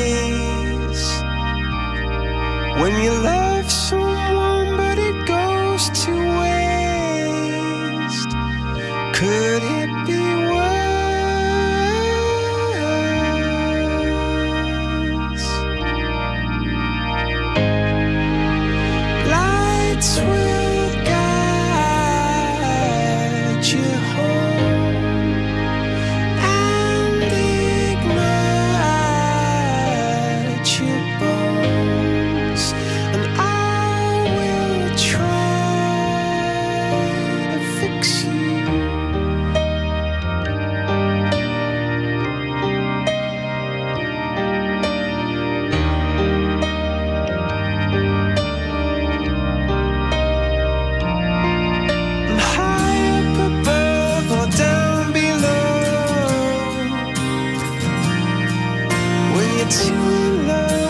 to let it go. But if you never try, you'll never know just what you want.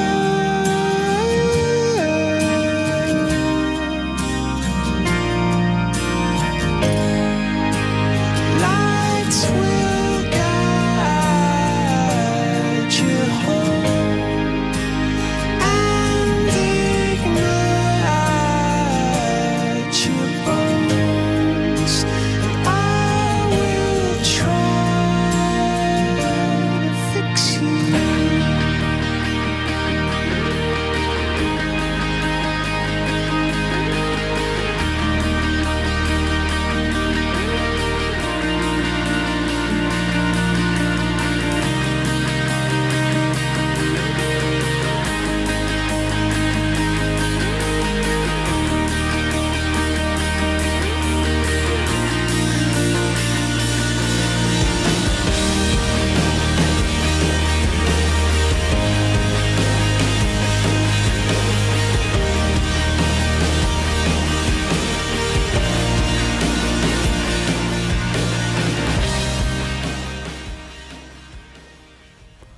오늘의 발견에 이어서 콜드플레이의 Fix You 듣고 오셨습니다.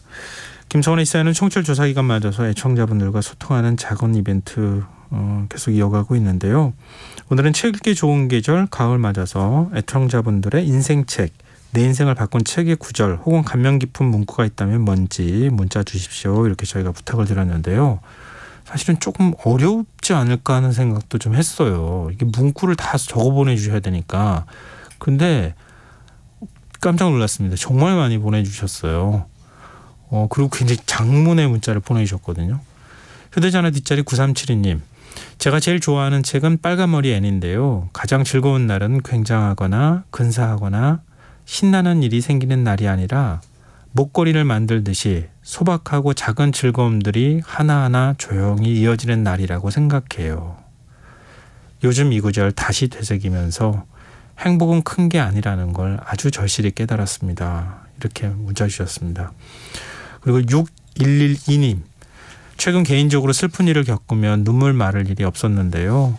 생일 선물로 받은 좋은 일이 오려고 그러나 보다 책 한 권이 저를 기운나게 해주었어요.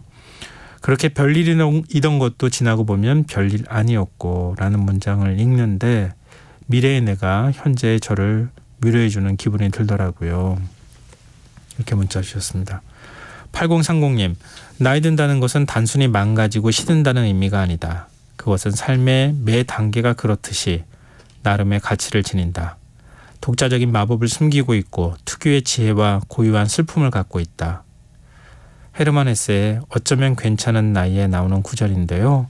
곁에 놓고 자주 읽는 애정하는 문장입니다. 이렇게 문자 주셨습니다. 다 청취자분들 문자 하나하나가 주옥 같습니다. 제가 오히려 감동을 받고 위로를 받는 기분이 들었습니다. 많은 청취자분들도 같은 마음이길 바랍니다. 네, 청취자분들 문자 보내주셔서 정말 고맙습니다. 저희가 계속 문자 받을 테니까요. 문자 보내주십시오. 청취율 조사 기간 추첨을 통해 평소보다 많은 분들께 3만 원 상당의 모바일 피자 쿠폰 보내드릴 텐데요. 참여하실 문자 번호는 샵 9730이고요. 짧은 문자 50원, 긴 문자는 100원의 정보 용료 부과됩니다. 콩 게시판 KBS 일라디오 유튜브 채널을 통해서도 무료로 참여하실 수 있습니다. 또 청취율 조사 기간 중에 저희 애청자분들이 하면 이제 뭐 다 아시겠지만 02로 시작되는 번호가 오면 잘 받아주시는 거 아시죠? KBS 라디오 김성환의 시사 잘 듣고 있다 꼭 말씀해 주셨으면 좋겠습니다. 김성환의 시사와 함께하고 계신 지금 시각은 11시 9분입니다.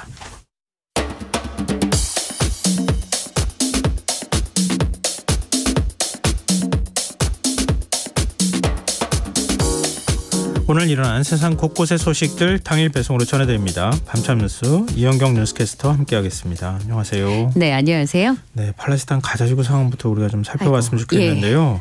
이스라엘이 밤새 가자지구에 폭격을 가했습니까? 네. 그런데 지금 상황은 양쪽이 격화되고 있다고 말씀드리는 게 좀 더 정확할 것 같은데요. 우선 말씀하신 것처럼 이스라엘이 팔레스타인 무장정파 하마스 공격을 위해서 밤새 폭격을 가한 결과 이 가자 지구에서 수십 명의 인명피해가 발생했다고 아랍권 매체인 알자지라 방송과 로이터 통신이 보도했는데요. 간밤에 이스라엘의 공습으로 팔레스타인이 최소 71명이 사망했다고 밝혔습니다. 근데 그 이전에 가자 지구 내무부에서 사망자가 49명이라고 얘기를 했는데 그거보다 20명 이상 늘어난 수치입니다. 그런데 이제 문제는 이거일 수 있겠습니다. 이스라엘의 공습이 집중된 지역이 남부 칸 유니스, 국경지대 라파, 그리고 데이르 알 발라흐 등의 그 이스라엘이 지상작전을 개시를 예고하면서 민간인들에게 대피하라고 경고했던 지역이라는 거죠. 이 숨진 사람들의 상당수가 가자시티 등 북부에서 이스라엘의 지시로 대피해온 사람들이라고 알자지라 방송이 보도를 했는데요. 구급차가 부상자들을 옮기고는 있습니다만 이 병원이 이미 포화된 상태인데다가 많은 사람들이 지금 무너진 건물 잔해에 깔려 있는 상태다. 알자지라에서는 이제 그렇게 보도를 하고 있습니다. 하마스와 이스라엘의 교전이 지금 11일째 들어가고 있는데요. 또 하마스의 로켓포 공격 때문에 이스라엘의 주요 도시도 방문하주로 공습 경보가 울리고 있습니다. 심지어는 이스라엘에 간 미국의 국무장관도 방공호로 대피해야 되는 상황이 벌어졌는데요. 이 블링컨 미 국무장관도 네타냐후 총리와 회담 도중에 벙커로 대피하는 일이 있었습니다. 근데 지금까지는 텔아비브와 예루살렘 같은 경우는 비교적 안전한 곳으로 알려지고 있었는데 하마스 공격의 사정권 안에 들어가면서 주민들의 동요가 굉장히 커지고 있는 상황이고요. 아까 말씀드렸던 가자지구의 피난민 100만 명 중에 절반 이상이 지금 남쪽 국경 도시로 몰리고 있습니다. 근데 문제는 구호 물품이 굉장히 부족한 상황이고 건너편에 이집트의 구호 물품이 대기 중에 있습니다. 근데 가자지구로 못 들어가고 있다는 게 문제인데요. 이유는 이스라엘이 가로막고 있기 때문입니다. 더 이상 피할 곳도 없고 이 피난민의 식수 배급량이 하루 한 사람당 1리터인데 유엔 보고서의 발표에 따르면 그렇습니다. 그러니까 이제 주민들이 농업용 우물을 마시고 있는 상황인데요. 이렇게 되면 전염병까지 번질 수가 있는 상황이어서 시시각각 상황이 나빠지고 있고 가자지구의 상점의 식량은 한 4, 5일치 정도밖에 남지 않았다. 이런 보도가 나오고 있습니다. 하마스의 급습으로 이스라엘에서 처음엔 피해자들이 많이 나왔잖아요. 근데 이스라엘이 본격적으로 이제 군대를 정비하고 공격이 시작되고 난 다음부터는 가자지구에서 지금 민간인 피해가 급격히 지금 늘어나고 있는 상황이잖아요. 과연 이걸 계속 둬야 될 것이냐 이런 목소리가 커지고 있는데 조 바이든 미국 대통령이 이스라엘을 방문할 예정이라고요. 네. 내일 이스라엘에 들어간다고 발표를 했습니다. 내일 도착한 하루 일정일 텐데요. 하마스와 이스라엘 간의 무력 충돌이 격화하는 상황에서 바이든 미국 대통령이 가서 도대체 무엇을 할 수 있을 것인가 이런 궁금증들이 생기실 겁니다. 이스라엘 총리를 시작으로 해서 요르단, 이집트 대통령, 팔레스타인 자치정부의 수반과 연쇄회담을 갖게 될 예정인데요. 우선은 하마스가 잘못했다. 하마스를 고립을 시키고 이스라엘에 대한 확고한 연대는 확인해 줄 것으로 보입니다. 그리고 정상회담을 앞두고 있는 상황에서 사전 통화가 있었어요. 가자지구의 원조를 위해서 구체적인 틀에 합의할 것으로 전해지고 있습니다. 우선은 민간 피해를 최소화하는 방안, 아까 말씀드렸던 라파 국경 개방 문제가 주요 이슈일 것으로 보입니다. 피난 행렬을 막고 있어서 이집트에서는 난민을 받지 않으려고 하고 있거든요. 예를 들어서 국적을 가지고 있는 사람들은 받아줄 수 있겠지만 난민들은 열어주지 않으려고 하는 상황이기 때문에 이 라파 국경을 개방하느냐 혹은 라파를 통해서 구원 물품이 가자지구에 들어갈 수 있느냐 이게 이제 첫 번째 주제가 될 것으로 보이고요. 그다음에 이제 문제는 중동 전쟁으로 번지는 것을 전 세계가 바라지 않습니다. 지금 바이든 대통령이 가자지구 점령은 안 된다 이렇게 이스라엘 쪽에 얘기하고 있잖아요. 그러니까 이란과 헤즈볼라의 개입으로 인해서 이스라엘과 팔레스타인의 전쟁이 아니라 중동전으로 번지게 되면 이제 걷잡을 수 없는 일들이 벌어지게 되니까 요거를 막는 것도 중요한 의제입니다. 지금 미국에서 2개의 미 항모전단을 이스라엘 수역에 전개했고 2,000여 명의 미국 해병대 신속대응군을 동지중해로 파견하면서 이 지역의 전함은 물론이고 병력을 증파하고 있거든요. 주변국에 대해서 이제 어쨌든 경계를 좀 주는 그런 태세로 분석이 되죠. 근데 이런 상황이기 때문에 바이든 대통령이 직접적으로 나설 것으로 보이는데 어디까지 돌파구가 마련될 수 있을지는 주목되고 있습니다. 왜냐하면 하마스뿐만 아니라 뭐 반 이스라엘 전선이라고 할 수 있는 이란. 그리고 더 걱정되는 건 무장정파 헤즈볼라의 발언 수위가 날로 높아지고 있다는 게 문제입니다. 가자 지구를 만약에 이스라엘이 점령하려고 하면 진짜 이웃 국가에서 헤즈볼라뿐만 아니라 뭐 이란 혁명 수비대도 지금 전진 배치를 하고 있는데 시리아 쪽으로 지금 군대를 이동시키고 있다고 네. 하잖아요. 진짜 중동 전쟁으로 갈 가능성이 있기 때문에 바이든 대통령이 그거는 하지 말아야 된다. 네, 그렇죠. 네타냐후 총리한테 이렇게 당부를 할 것 같은데 과연 말을 들을지. 예. 네, 알겠습니다. 다음 수로 넘어가 보겠습니다. 이 소식도 많은 분들이 좀 걱정할 것 같은데요. 벨기에 브뤼셀 도심에서 총격 테러가 발생했다고요? 네, 지금 이슬람의 극단주의자들의 공격과 동시에 무슬림을 향한 혐오 범죄 이 두 가지가 동시에 벌어지고 있다고 보시면 되겠습니다. 네. 오늘 벨기에 수도의 브뤼셀 도심에서 16일 저녁 7시 15분경에 현지 시간으로 총격 사건이 있었습니다. 한 남성이 스웨덴 축구 팬들이 타고 있던 택시를 뒤쫓아가서 총격을 가했습니다. 그래서 왜 벨기에 와가지고 스웨덴 사람들을 공격을 해요? 스웨덴에서 이슬람 경전 쿠란을 소각하는 시위가 벌어졌었거든요. 네네. 그래서 무슬림들이 굉장히 격분했고 스웨덴에서는 자국민에 대한 위협이 증가한 상황이기 때문에 이미 테러 경보를 두 번째 높은 등급으로 올린 바 있습니다. 사고 당시 사고 현장 인근에는 스웨덴과 벨기에가 축구팀 경기를 하고 있었습니다. 네. 용의자는 달아났다가 경찰에 쏜 총에 맞았는데요. 튀니지 출신의 40대 용의자인 것으로 알려졌는데 이 쿠란의 소각 시위로 이슬람 국가들과 갈등을 빚고 있는 스웨덴을 겨냥한 테러 사건으로 추정되고 있습니다. 증오범죄에 가까운 것 같기도 한데요. 네. 지금 용의자 잡혔습니까? 네, 말씀드린 것처럼 추격을 했고요. 경찰의 총에 맞아서 현지 시간으로 17일 오전 사르베이크 지구의 한 카페에서 사살됐습니다. 45세 남성 압데살렘 라수에드가 용의자인데요. 현재 언론이 그 보도한 바에 따르면 압데살렘이 망면 신청을 거부당했다고 전했습니다. 벨기에 수사당국이 아직까지 용의자의 범행 동기나 피해자 신원에 대해서 구체적인 내용을 확인해주고 있지 않은데요. 근데 소셜미디어에 자신이 압데살렘이라고 주장하는 남성의 영상이 올라온 바 있습니다. 네. 그런데 이 영상에 보면 나는 IS 출신이고 무슬림의 이름으로 복수를 했고 스웨덴 사람 3명을 죽였다. 그들이 나를 용서하기 바란다라고 말했습니다. 근데 이제 여기서 또 걱정되는 게 지금 네. 현재 중동에서 벌어지고 있는 상황과 관련이 있는가 하는 것인데요. 네. 아직까지 벨기에 검찰은 이스라엘과 하마스 충돌로 인한 그것과 관련된 징후라는 그런 그 근거는 찾지 못했다. 아직까지는. 예. 그래서 결과적으로 말씀드리자면 이슬람 극단주의 신봉자의 공격이다 이렇게 볼 수 있겠습니다. 그런데 반팔레스타인 또는 반유대인 혐오 범죄 네. 세계 곳곳에서 지금 발생하는 상황이에요. 예. 이게 참 걱정돼요.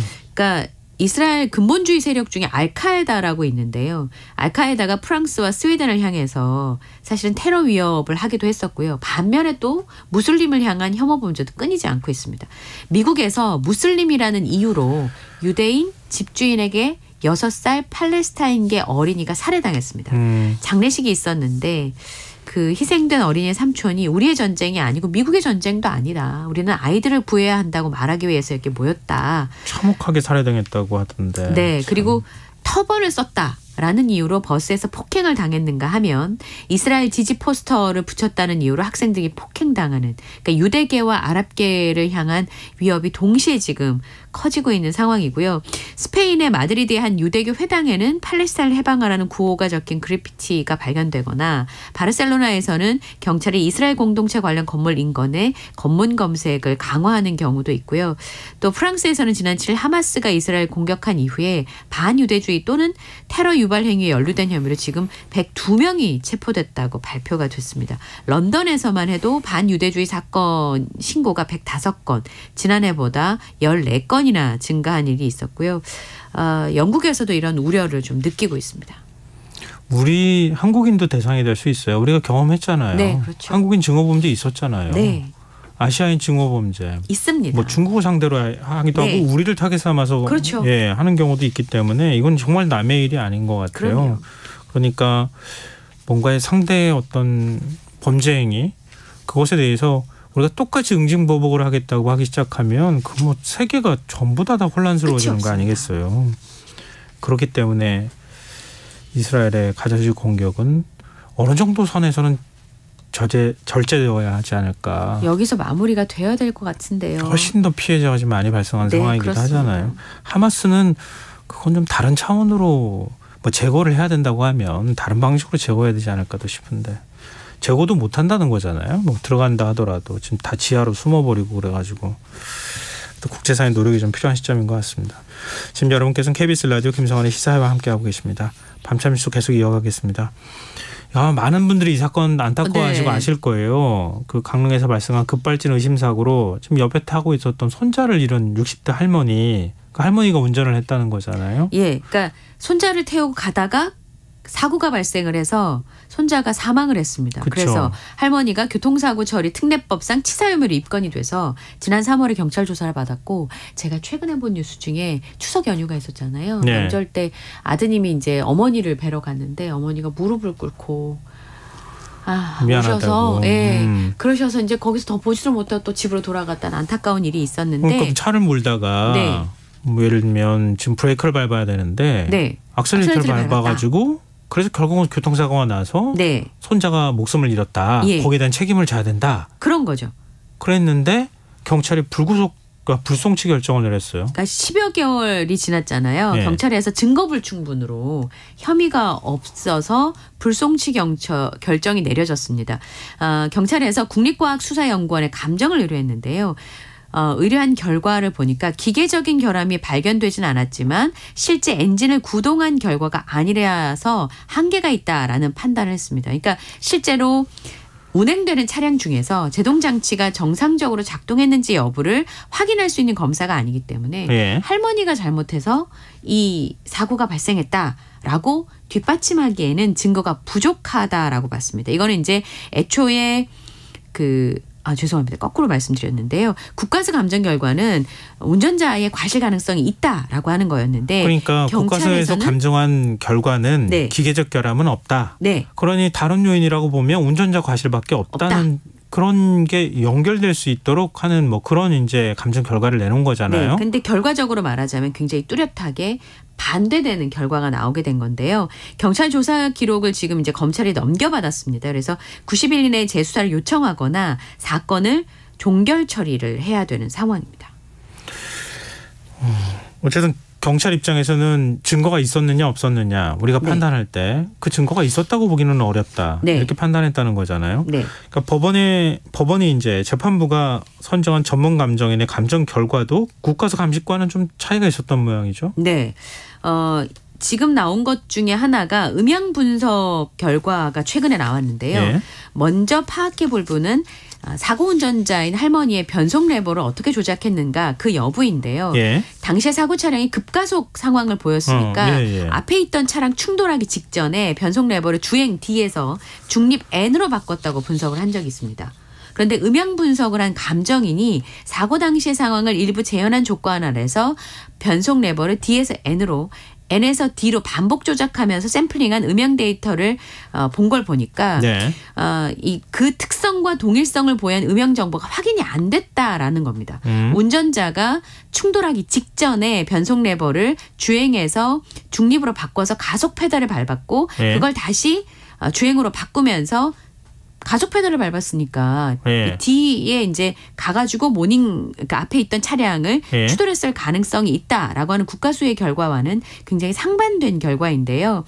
그 앞에 사고 기록 장치 EDR 감정 결과 역시 이 장치가 그 기록된 걸 믿을 수 있나라고 하는 의심된 결과가 나왔기 때문에 네. 법원의 판단에 좀 눈길이 가는 부분입니다.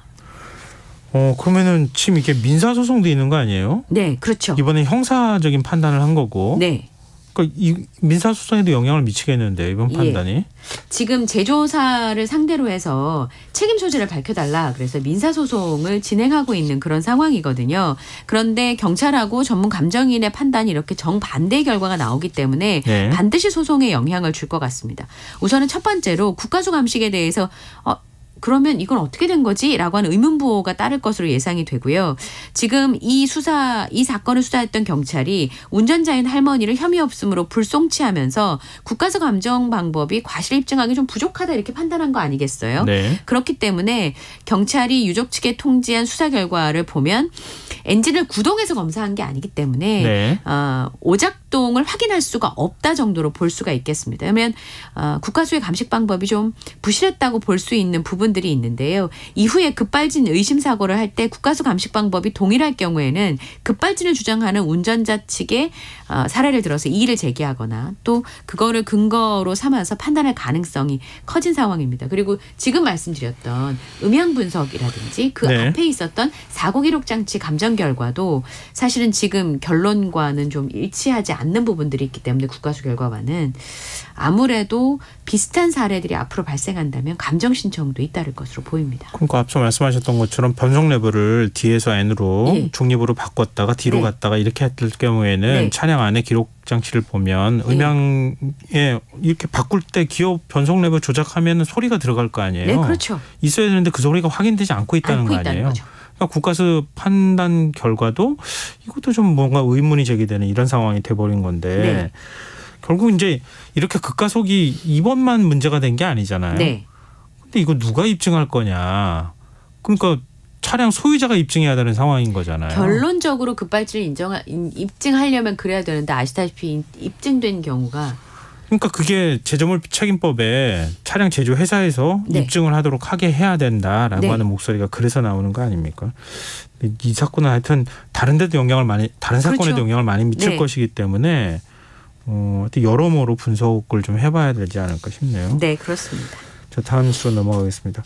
평가전에서 두 번째 승리를 거뒀던 크리스마노가 오늘 베트남과 평가전을 또 가졌어요. 네, 6대0으로 완승했습니다. 베트남도 오늘 꽤 강한데. 네. 네. 오늘 사실 이제 관심거리 중에 하나가 손흥민 선수가 튀니지전에서 몸이 안 좋아서 빠졌었잖아요. 네. 오늘은 선발 출전을 했고요. 4만 1,000장의 티켓이 모두 팔려서 매진을 기록했습니다. 1년 4개월 만에 수원 월드컵 경기장에서 경기가 열렸는데요. 오늘 이제 손흥민 선수가 선발로 나왔고 멀티골을 튀니지전에서 터뜨렸던 이강인 선수 그리고 김민재 선수 이렇게 튀니지전 베스트 11이 기용됐던 선수들이 대부분 다 출전을 했습니다. 경기 시작 4분 만에 선제골이 뽑아졌는데요. 네. 이강인 선수의 코너킥을 김민재 선수가 머리로 연결해서 골문을 열었고요. 전반 26분에 황희찬 선수가 두 번째 골을 터뜨리면서 여유 있게 앞서갔습니다. 그리고 이어서 이강인, 손흥민 그리고 지난번에 이 멀티골을 기록했던 정우영 선수까지 릴레이골로 6대0으로 승리를 했습니다. 그래서 이번에 앞서 있는 상황이고요. 앞으로 대표팀은 다음 달 16일 싱가포르와 월드컵 아시아 지역 2차 예선 1차전 아시아 지역 2차 예선 1차전을 갖게 됩니다. 박항서 감독이 경기 봤다면서요? 네. 어떡해요? 너무 많이 져가지고. 예. 그렇지만 지금 현재는 박항서 감독이 지도를 하고 계신 건 아닌데요. 그건 아니지만 예. 얼마나 애정이 남아있겠어요. 그렇습니다. 오늘 수원 월드컵 경기장에 격려하기 위해서 참석을 했는데요. 어쨌든 베트남 사상 첫 아시안게임 4강 진출, 동남아시안게임 우승 이런 어마어마한 성적을 거뒀기 때문에 네. 영대접을 받았고 지금 온라인에서 굉장히 관심을 쏟고 있는 건 이겁니다. 앞서 보도가 나왔었어요. 베트남 선수들이 손흥민 선수를 만나보고 싶어 한다는. 근데 그게 사실이었습니다. 그래서 그럴 수 있죠. 예, 오늘 경기가 끝나고 나서 야 손흥민 선수는 진짜 캡틴은 캡틴입니다. 다가가서 사인 요청하고 그런 게 있었는데 손흥민 선수가 다 사인해주고 사진 찍어주고 하는 바람에 베트남 선수들이 그나마 조금이나마 마음을 좀 위로받지 않았을까 싶습니다. 베트남 선수들도 되게 매서워요. 축구하는 거 보면은. 네, 그렇습니다. 베트남 선수들도 더 실력 좋아져가지고 네. 나중에 우리 뭐 적수가 될 가능성도 그럼요. 충분히 있기 그럴 때문에. 수 있죠. 그리고 네. 이게 경제력하고도 전혀 무관하다고 볼 수가 그렇죠. 없습니다. 네. 예. 자, 마지막 뉴스로 가겠습니다. 날씨 얘기 안 할 수 네. 없는데요. 내일 더 춥다고요? 오늘 아침에 제가 6도 정도를 보고 깜짝 놀랐었는데요. 예. 내일은 그 아래로 내려갈 수 있으니까 너무 놀라지 말고 마음의 준비를 좀 하시는 게 좋겠습니다. 지금 북서쪽에서 찬 공기가 들어오면서 서울을 비롯한 전국 곳곳이 올가을 최저 기온을 기록했는데요. 내일 아침 최저 기온은 3도에서 15도, 낮 최고 기온은 19도에서 25도로 예상이 됩니다. 날씨가 춥기도 한데 바람이 많이 불어서 체감 온도는 더 떨어질 것으로 예상이 됩니다. 되고요. 주말이 좀 더 걱정인데 네. 서울의 아침 기온이 영하 4도까지 떨어지는 등 초겨울 날씨가 찾아올 것으로 보입니다. 여기에 찬바람까지 불면서 휴일까지는 계속 추울 것으로 보이는데요. 네. 서울 아침 기온이 5도, 낮 최고 기온이 16도에서 17도 정도로 예상이 되니까 네. 특별히 주의를 하셔야 될 것 같고요. 오늘부터 북한산 단풍이 되기 시작했습니다. 그래서 20%가 이제 단풍으로 문들면 단풍이 시작됐다. 기상청에서 얘기하는데요. 지난달 30일에 설악산에서 단풍이 관측이 되고 북한산까지 단풍으로 물들기 시작했습니다. 이영경 캐스터도 지금 목이 살짝 네. 감기권이 있으신 것 같은데. 기온 차로 인해서 제가 지금 상태가 좋지 않네요. 죄송합니다. 오늘 이제 패딩 꺼내야 되나? 꺼낼까 말까 막 망설였어요. 오늘 진짜 아침에 이번 주에 저도요. 꺼내야 될 것 같은데요. 그래야 될 것 같습니다. 네, 알겠습니다. 자, 오늘 밤참수 여기까지 하겠습니다. 지금까지 이영경 뉴스캐스터와 함께했습니다. 고맙습니다. 감사합니다.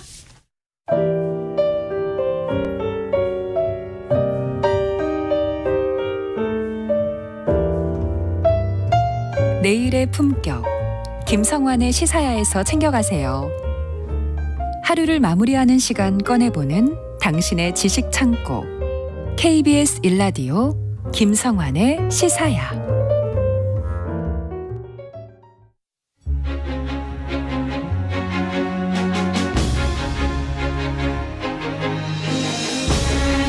우리 문화유산 가운데 최고의 가치를 자랑하는 문화재를 꼽아보라고 하면 뭐가 제일 먼저 떠오르시나요?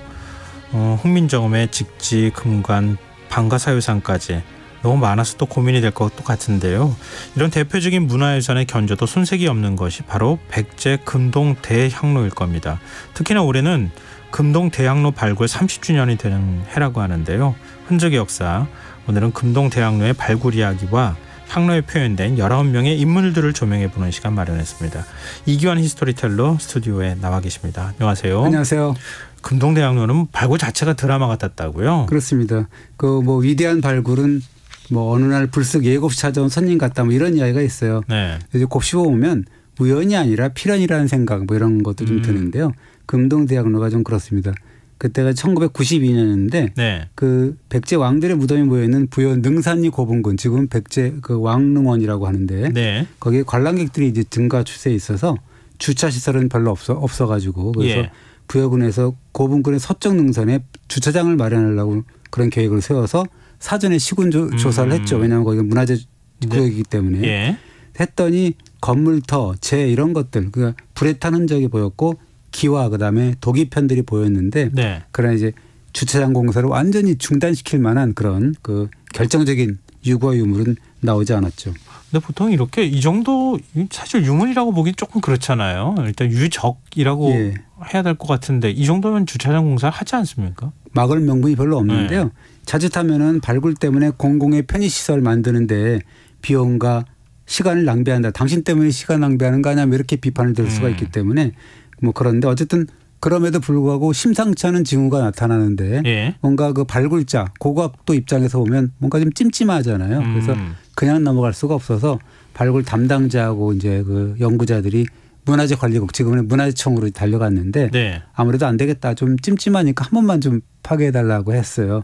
그랬더니 그 당시 문화재관리국의 입장에서 보면 네. 민원을 걱정하게 되면 그 콧방귀를 낄 수도 있잖아요. 근데 웬일인지 당시 그 기념물 과장 담당자인데 노태섭 씨라고 하는 분이 네. 선선하게 그러자라고 수용을 하면서 예. 국비에 3천만 원까지 이렇게 선뜻 책정을 해줬다라고 합니다.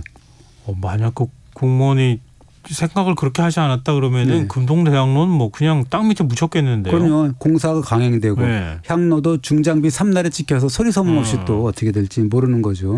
어쨌든 그 공무원 덕분에 1993년 10월부터 본격 발굴에 돌입을 했는데 12월이 될 때까지 두세 달이 됐는데 뭔가 성과는커녕 현장 상황은 최악으로 치닫고 있더라. 왜냐하면 산골짜기거든요. 이렇게 물이 흘러나오고 막 그러는데 발굴구덩이가 웅덩이로 막 변하는 거예요. 그러니까 그거를 자꾸 무슨 저희 흘러나오는 물 스펀지로 막 적셔갖고 빼내고 막 이런 과정이었는데 굉장히 고생했구나. 12월 달 들어가니까 또 춥잖아요. 예. 그러면 언손 꽁꽁 얼면서 이렇게 굉장히 어려운 상황에서 작업을 맨손으로 했는데 굉장히 어려웠다라고 합니다.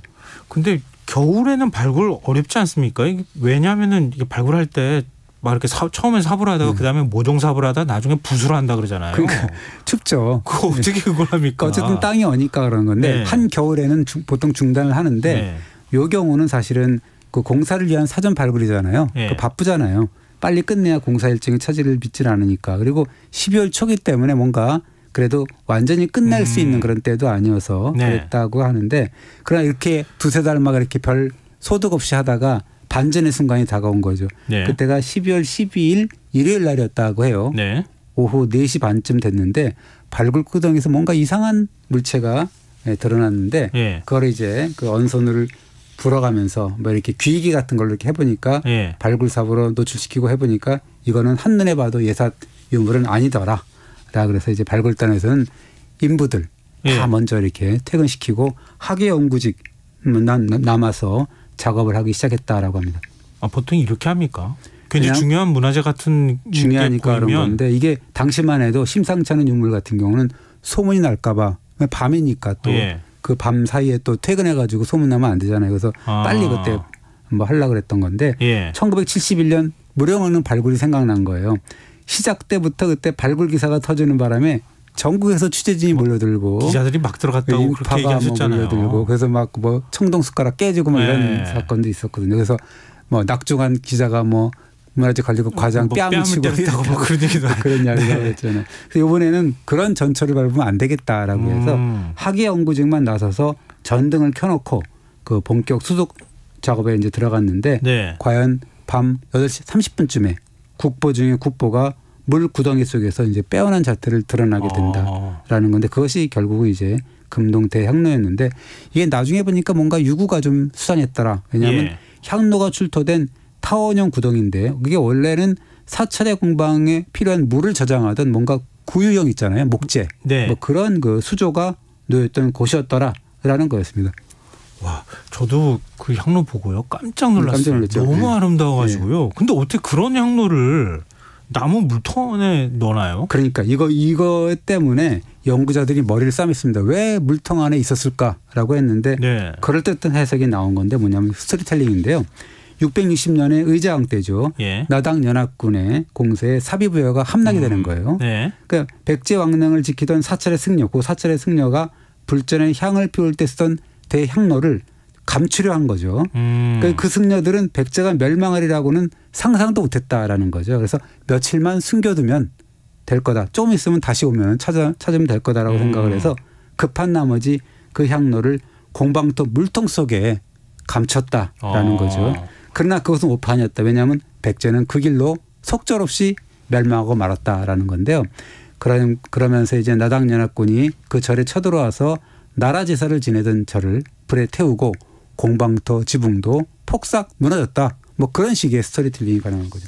와, 그때 그러면은 물통 속에 넣어놓은 금동 대학로가 1300년 뒤에 발굴된 거잖아요.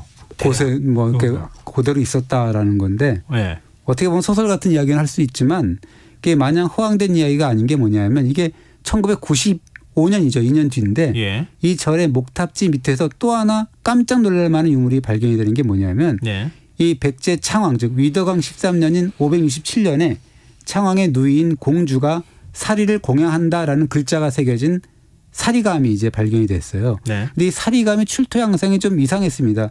탑의 기둥 중심 기둥이 도끼 같은 흉기 처참하게 이렇게 막 그 잘려 있었던 그런 흔적. 그다음에 명문 사리감도 뭔가 비스듬히 넘어져 있었거든요. 그것은 뭐냐? 이게 과연 어떤 의미가 있느냐라고 고민하다가 결국 660년에 이 절을 유린한 나당연합군이 이 목탑의 사리기를 파헤치려고 마구 이렇게 부순 것이 아니냐. 그런 해석이 이제 가능한 거죠. 아까 그 금동대학로가 규우형에 나왔다는 그런 거 연결 지으면 아 이게 나당연합군의 이거 습격 때문에 그렇게 된 것이다라고 우리가 상상할 수가 있는 거죠. 그냥 뭐 우리 중세 근대까지도 이렇게 뭔가 전쟁이 나고 막 공격하면 막 약탈하고 뭐 이런 일들이 많았었잖아요. 당시는 뭐 막 파괴하고 이런 일들이 많았겠죠, 사실은. 근데 그때로 따지면은 금동대학로가 발굴된 지 벌써 30년이 됐죠. 그래서 그 요번에 그 30주년 기념으로 특별전도 열리고 학술대회도 열려서 뭐 기자 입장에서 보면 뭔가 좀 다뤄보기도 하고 또 방송에서도 뭔가 이야기를 좀 해봐야 될 것 같다라는 생각이 들었는데 학술대 발표문을 지적거리다가 쓸거리 말할 거리를 좀 만든 게 뭐냐면 그 향로에 표현된 19명의 인물이 있거든요. 그거를 뭐 이렇게 소홀히 했던 것이 아닌가 생각이 들어서 한번 이야기를 해보려고 하는 거죠. 근데 우리나라 문화재 발굴되면은 보통 중국의 영향을 받았다고 많이 얘기하잖아요. 일본에는 뭐 영향을 줬다고 보통은 얘기하는데 처음에 이거를 이 금동대학로를 딱 보는 순간 이거는 중국의 박산학로라고 있어요. 네. 중국 학로가 아니나 이렇게 이제 얘기를 했는데 예. 아니더라. 왜냐하면 그거는 중국 그 박산학로라는 것은 네. 당대에 보면 되게 조그맣고 좀 볼품없이 이렇게 돼 있거든요. 근데 이 금동대학로를 보면 높이가 62cm 정도 엄청 되거든요. 크잖아요. 엄청 큽니다. 그리고 예. 중국 향로에는 이처럼 크고 정교한 형상으로 된 것은 없거든요. 그래서 우리가 이제 국보 중에 국보다라고 하는 거고 이 향로를 보면 받침, 몸체, 뚜껑, 꼭지 등에서 네 부분으로 나눠져 있는데요. 네. 이 각 부분을 보면 용, 그다음에 뭐 연꽃, 그리고 산악 표현, 그리고 봉황이 이제 꼭대기에 장식이 되어 있는 거죠. 그리고 그 중에 그 뚜껑에 약사 5명을 포함한 17명, 그리고 몸체에 그 선인 2명에서 총 19명의 인물이 보인다라는 겁니다.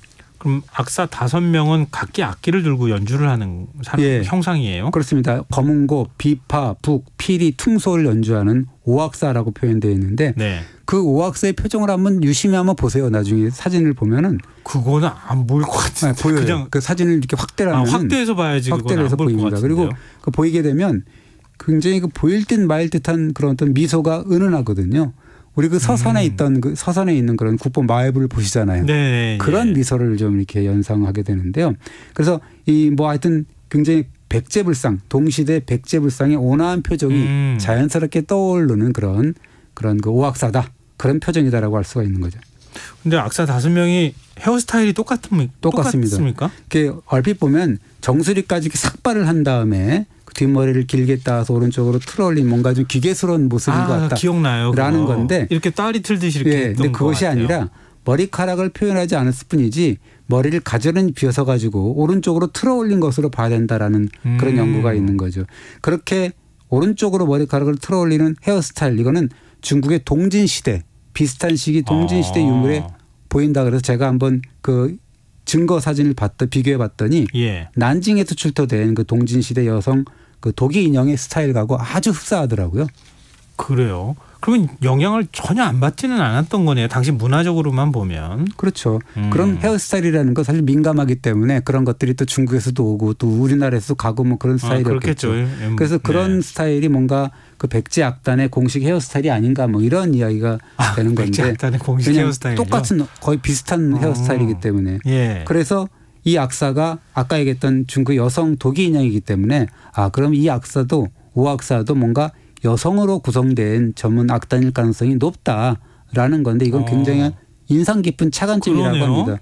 왜냐하면 중국 향로를 보면 남녀 선인이 함께 즐겁게 놀거나 짝으로 표현되거든요. 그리고 남녀의 결합 이런 것들 즐거움 이런 것들이 득도의 중요한 통로로 인식이 돼서 뭐 그렇게 되는데 그 우리가 지금 얘기하는 여성 선인들 그런 선인들의 모습은 중국 향로에서 보면 일종의 보조자 역할이었다라는 건데 백제 금동대학로 오악사는 남녀 선인의 짝이거나 그 선인이 되기 위한 보조자가 아니라 뭔가 산 정상에서 악기를 연주하는 독립된 개체 전문 인력 연주 선인의 신분을 과시했다. 이런 식으로 우리가 연구를 하더라고요. 요즘으로 따지면 그 악사가 굉장히 전문적인 영역 그러니까 전문적인 연주자? 그렇습니다. 그것도 그룹? 그렇습니다. 이런 거잖아요. 5악단 중 5연주자가 5연주자가 모두 여성이고 독립된 그런 전문직 여성이다. 남성의 보조자가 아니다. 뭐 이런 느낌인데 예를 들자면 검은고나 피리 같은 그 연주 이것은 예전에는 하늘신을 부르는 어떤 초원 그런 기능을 좀 갖고 있었다라고 합니다. 그러니까 금동대학로 속의 여성 악사들은 신을 부르거나 뭔가 제례 악을 담당했던 그런 기능을 부여받았던 전문 악사들일 것이다. 라는 거고 그래서 전문 연주자로서 활약한 셈이다. 이 백제 금동량로 이거는 사실은 여느 그런 향로가 아니라 백제 임금들의 명복을 빌기 위해서 피우던 향로였잖아요. 그 향로를 보면 위에 보시면 뭐가 있습니까? 봉황이 보이지 않습니까? 그러면은 향로 맨 꼭대기에 있는 거잖아요. 그게 혹시 왕을 상징하는 겁니까? 그것은 그 새 같은 경우는 보통 우리가 어떻게 해석을 하냐면 하늘 세계와 인간 세계를 연결해주는 매개라고 하잖아요. 그러니까 새는 왔다 갔다 할 수가 있지 않습니까? 하늘 날고 그러기 때문에 인간 세에 있던 어떤 그런 뭐 소통 그런 거를 하늘에 이렇게 이동을 옮겨주는 그런 역할. 그래서 향로 위에 있던 봉황은 천지가 보낸 사절이다. 뭐 그렇게 우리가 해석을 하게 되는 거고. 네. 그래서 이 대학로 꼭대기에 있는 봉황은 오악서의 연주를 듣고 왕림했다라는 거고, 그리고 봉황이라는 것은 봉황이 출연했다라는 것은 곧 태평성대 도래를 또 우리가 의미하는 거거든요. 네. 따라서 여성들로 구성된 전문 악단의 존재, 이거는 봉황과 함께 향로가 구현하는 세계가 태평성대다라는 그런 것을 드러내는 상징일 수 있다. 뭐 이렇게 얘기를 합니다. 그러면은 그 여학사들이 단순한 뭐 연주자가 아닌 거네요. 그렇습니다. 이게 그 향로라는 게 굉장히 그 심상치 않은 그런 유물이긴 한데, 왜냐하면 향의 연기라는 건 사실은 하늘과 땅 그리고 신과 사람 연결하는 그런 뭔가 네, 몽환적인 분위기가 좀 있지 않습니까? 그렇기 때문에 향로 위에 표현된 모든 인물상 이런 사람들은 일반적인 사람이다라고 보기는 보다는 인간세와 천계를 연결시켜놓은 도인, 그다음에 선인 뭐 이런 스타일의 느낌의 그런 사람들이다라는 거죠. 아, 그렇군요. 이 설명 듣고 난 다음에 제가 보러 갔어야 되는데 미리 보고 와가지고 너무 안타까워요. 자세하게 한 번 더 볼 수 있으면 좋습니다. 네. 근데 오학사 말고 다른 인물들도 있는 거죠? 거기에. 그렇습니다. 1단부터 이렇게 쭉 보면 뚜껑부터 이렇게 보게 되면 이 인물 가운데 3명이 있는데 동물을 타고 있어요. 잘 보면. 한 명은 보찜을 쥐고 코끼리 등에 편안하게 올라타 있는데 굉장히 편안하게 올라타 있습니다. 그래서 이 코끼리를 능숙하게 다룰 줄 아는 뭔가 동남아시아, 태국이라든가 뭐 이런 사람들을 그 출신들을 표현한 게 아니냐 뭐 이런 분석도 있고, 또 한 인물은 말가춤새를 완벽하게 이제 완비한 말을 타고 산 언덕을 굉장히 능숙하게 오르고 있다라는 거고, 세 번째 인물은 기마 자세로 말을 달리면서 등을 돌려서 활을 쏘게 있는데, 요 돌려 쏘기 신공 많이 보잖아요. 무용총이라든가 덕흥리 고분 같은 그런 고분벽가에서 보는 그런 자세죠. 뒤로 이렇게 돌아보면서 활을 이렇게 겨누고 있는 그렇습니다. 장면, 아마 많은 분들이 아실 것 같은데. 파르티안 샷이라고 하는 건데, 이게 고대 파르티아 왕조 기원전 3세기에서 기원후 3세기 한 600년간에 이렇게 그 파르티아 왕조의 군기병이 로마군과의 전투에서 구사한 기술이다라는 건데, 이것이 그냥 그 당대에는 고구려나 백제나 이럴 때는 활 좀 쏘는 사람들은 그저 이런 기본적인 돌려쓰기 신공은 기본이다, 기본적인 활 솜씨다, 뭐 이렇게 뭐 했던 것 같아요. 당시 파르티아 왕조가 중앙아시아 쪽에 있는 왕조였었잖아요. 막 그 아시아를 넘어서 로마군하고 막 전투도 하기도 하고 막 그렇게 했었던 건데. 근데 고분묘화에도 보이고 백제 항로에도 보였다. 그러면은 이게 백제 시대에만 영향을 미친 건 아니고 쭉 그냥 이게 내려왔었다는 얘기잖아요. 그렇습니다. 그런 것들이 뭐 그렇습니다. 그리고 이제 그 지금까지 이제 그 동물 탄 3명까지 소개를 했는데, 어떤 사람들 보면 차근히 보게 되면 되게 재미있어요. 그 어깨에 그 옷이 이제 빗물에 젖지 않도록 도롱이 같은 비옷 같은 거 있잖아요. 그걸 걸치고 걷는 사람이 있고, 또 어떤 인물은 안반 위에 이렇게 앉아 있는데 손에 이렇게 구부러진 지팡이가 있고 뭔가 둥근 무엇을 쥐고 있는데, 어떤 연구자는 이 인물이 쥐고 있는 그런 둥근 물체, 이것을 거울이다라고 한 연구자가 있습니다. 그래서 그 앞에를 보면은 호랑이가 이렇게 뛰어가고 있거든요. 걸어가고 있는데 그 호랑이를 향해서 그 거울을 비추고 있는 거다라고 해석을 하는 사람이 있더라고요. 호랑이를 향해서 활을 쏴야 되는데 왜 거울을 비추고 있어요? 옛날 그 도교 경전을 보면 옛날 도사들은 거울로 다른 짐승들의 본색을 비춰본다라는 거예요. 그래서 사람으로 둔갑한 요사스러운 짐승인지 아닌지 거울을 딱 비추면 안다라는 거죠. 도사들의 경우는. 그래서 이 거울 비추는 사람 앞에 호랑이가 가고 있다라는 걸 보면, 이 뭐 이렇게 이 호랑이가 둔갑한 요사스러운 짐승인지 아닌지를 우리가 비춰보는 그런 해석이 가능하다라는 건데, 또 어떤 연구자는 그게 아니다, 그냥 낚시하는 사람이다, 또 이렇게 봐요. 낚시요? 왜냐하면 그 보기에 따라서 이게 인물이 들고 있는 것이 낚시도구 같기도 하거든요. 그래서 그런 뭐 말이 많은데, 그 또 도인들 같은 경우는 또 이렇게 낚시를 하는 도인들이 많잖아요. 강태공도 그렇고 그런 느낌도 있어서 그렇게 해석을 하더라고요. 그럼 이렇게 또 다른 인물들에 대해서도 이런 해석이 이렇게 엇갈리는 거예요? 그래서 예를 들자면 지팡이를 의지해서 구부정에 걷고 있는 인물이 2명이 있는데요. 이것을 두고도 견해가 엇갈려요. 어떤 분은 그 연로한 노인 아니냐, 그 짚고 있는 거 보니까 불편해하더라, 뭐 이런 사람이 있는데, 어떤 사람은 옛날에 유명한 도인들은 원래가 이 쉽게 굴복하는 세태가 싫어서 지팡이를 잡고 꼿꼿하게 이렇게 서서 다니더라라는 거예요. 그래서 이게 지팡이를 짚었다고 해서 반드시 노인으로 단정 지을 필요는 없다, 뭐 이렇게 또 보는 견해도 있더라고요. 굉장히 그 한 인물을 두고도 해석이 여러 가지가 되는 거고, 또 어떤 인물을 보면 약초를 향해서 몸을 굽히고 있는데 그 풀의 줄기가 이렇게 휘청대고 있는 그런 모습이 보이거든요. 그래서 인물이 이 인물이 손으로 확 휘어잡아가지고 그런 뭔가 풀의 줄기를 뜯고 있구나, 약초를 확 뜯고 있구나, 그런 느낌도 받죠. 요즘 역사 스토리가 굉장히 중요하다 그러는데 이런 금동대학로에 이렇게 디테일하게 뭔가 스토리가 담겨 있을 줄 자세히 몰랐어요. 보면 보이는 만큼 보인다 그러지 않습니까? 그래서 저도 새삼 놀랐다라는 건데, 또 한 물이 뭐 자세가 굉장히 특이한데 뭐냐면 머리를 완전히 풀어헤치고 고개를 딱 숙였어요. 그러니까 귀신 같잖아요. 그렇게 보는데 그게 아니라 이 계곡 사이로 몸을 반쯤 내밀고 고개 폭포 아래로 긴 머리를 물에 이렇게 담그는 뭐 그런 머리를 감고 있는.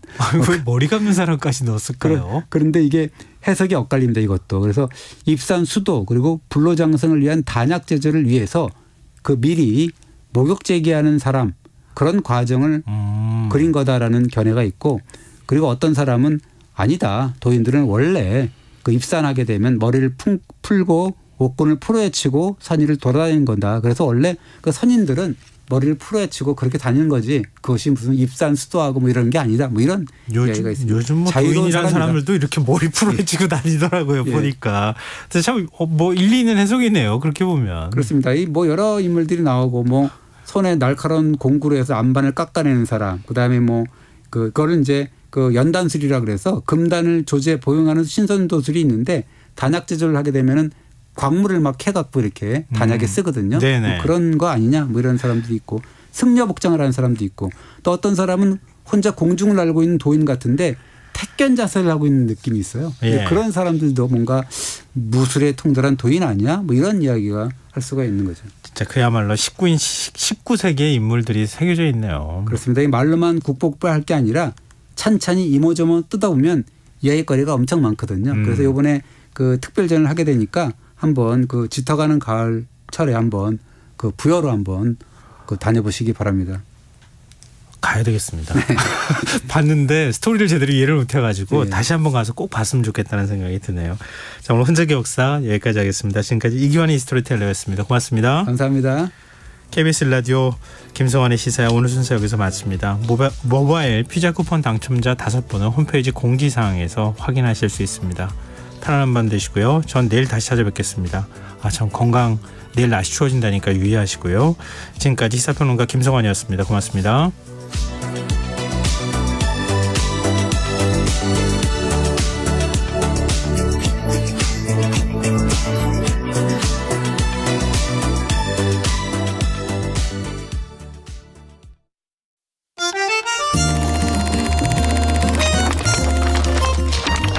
강유정의 영화관, 정여울의 도서관.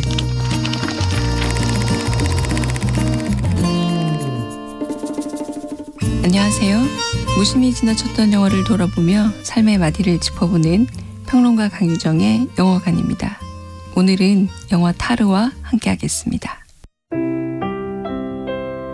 영화 시작 부분의 인터뷰에서 타르는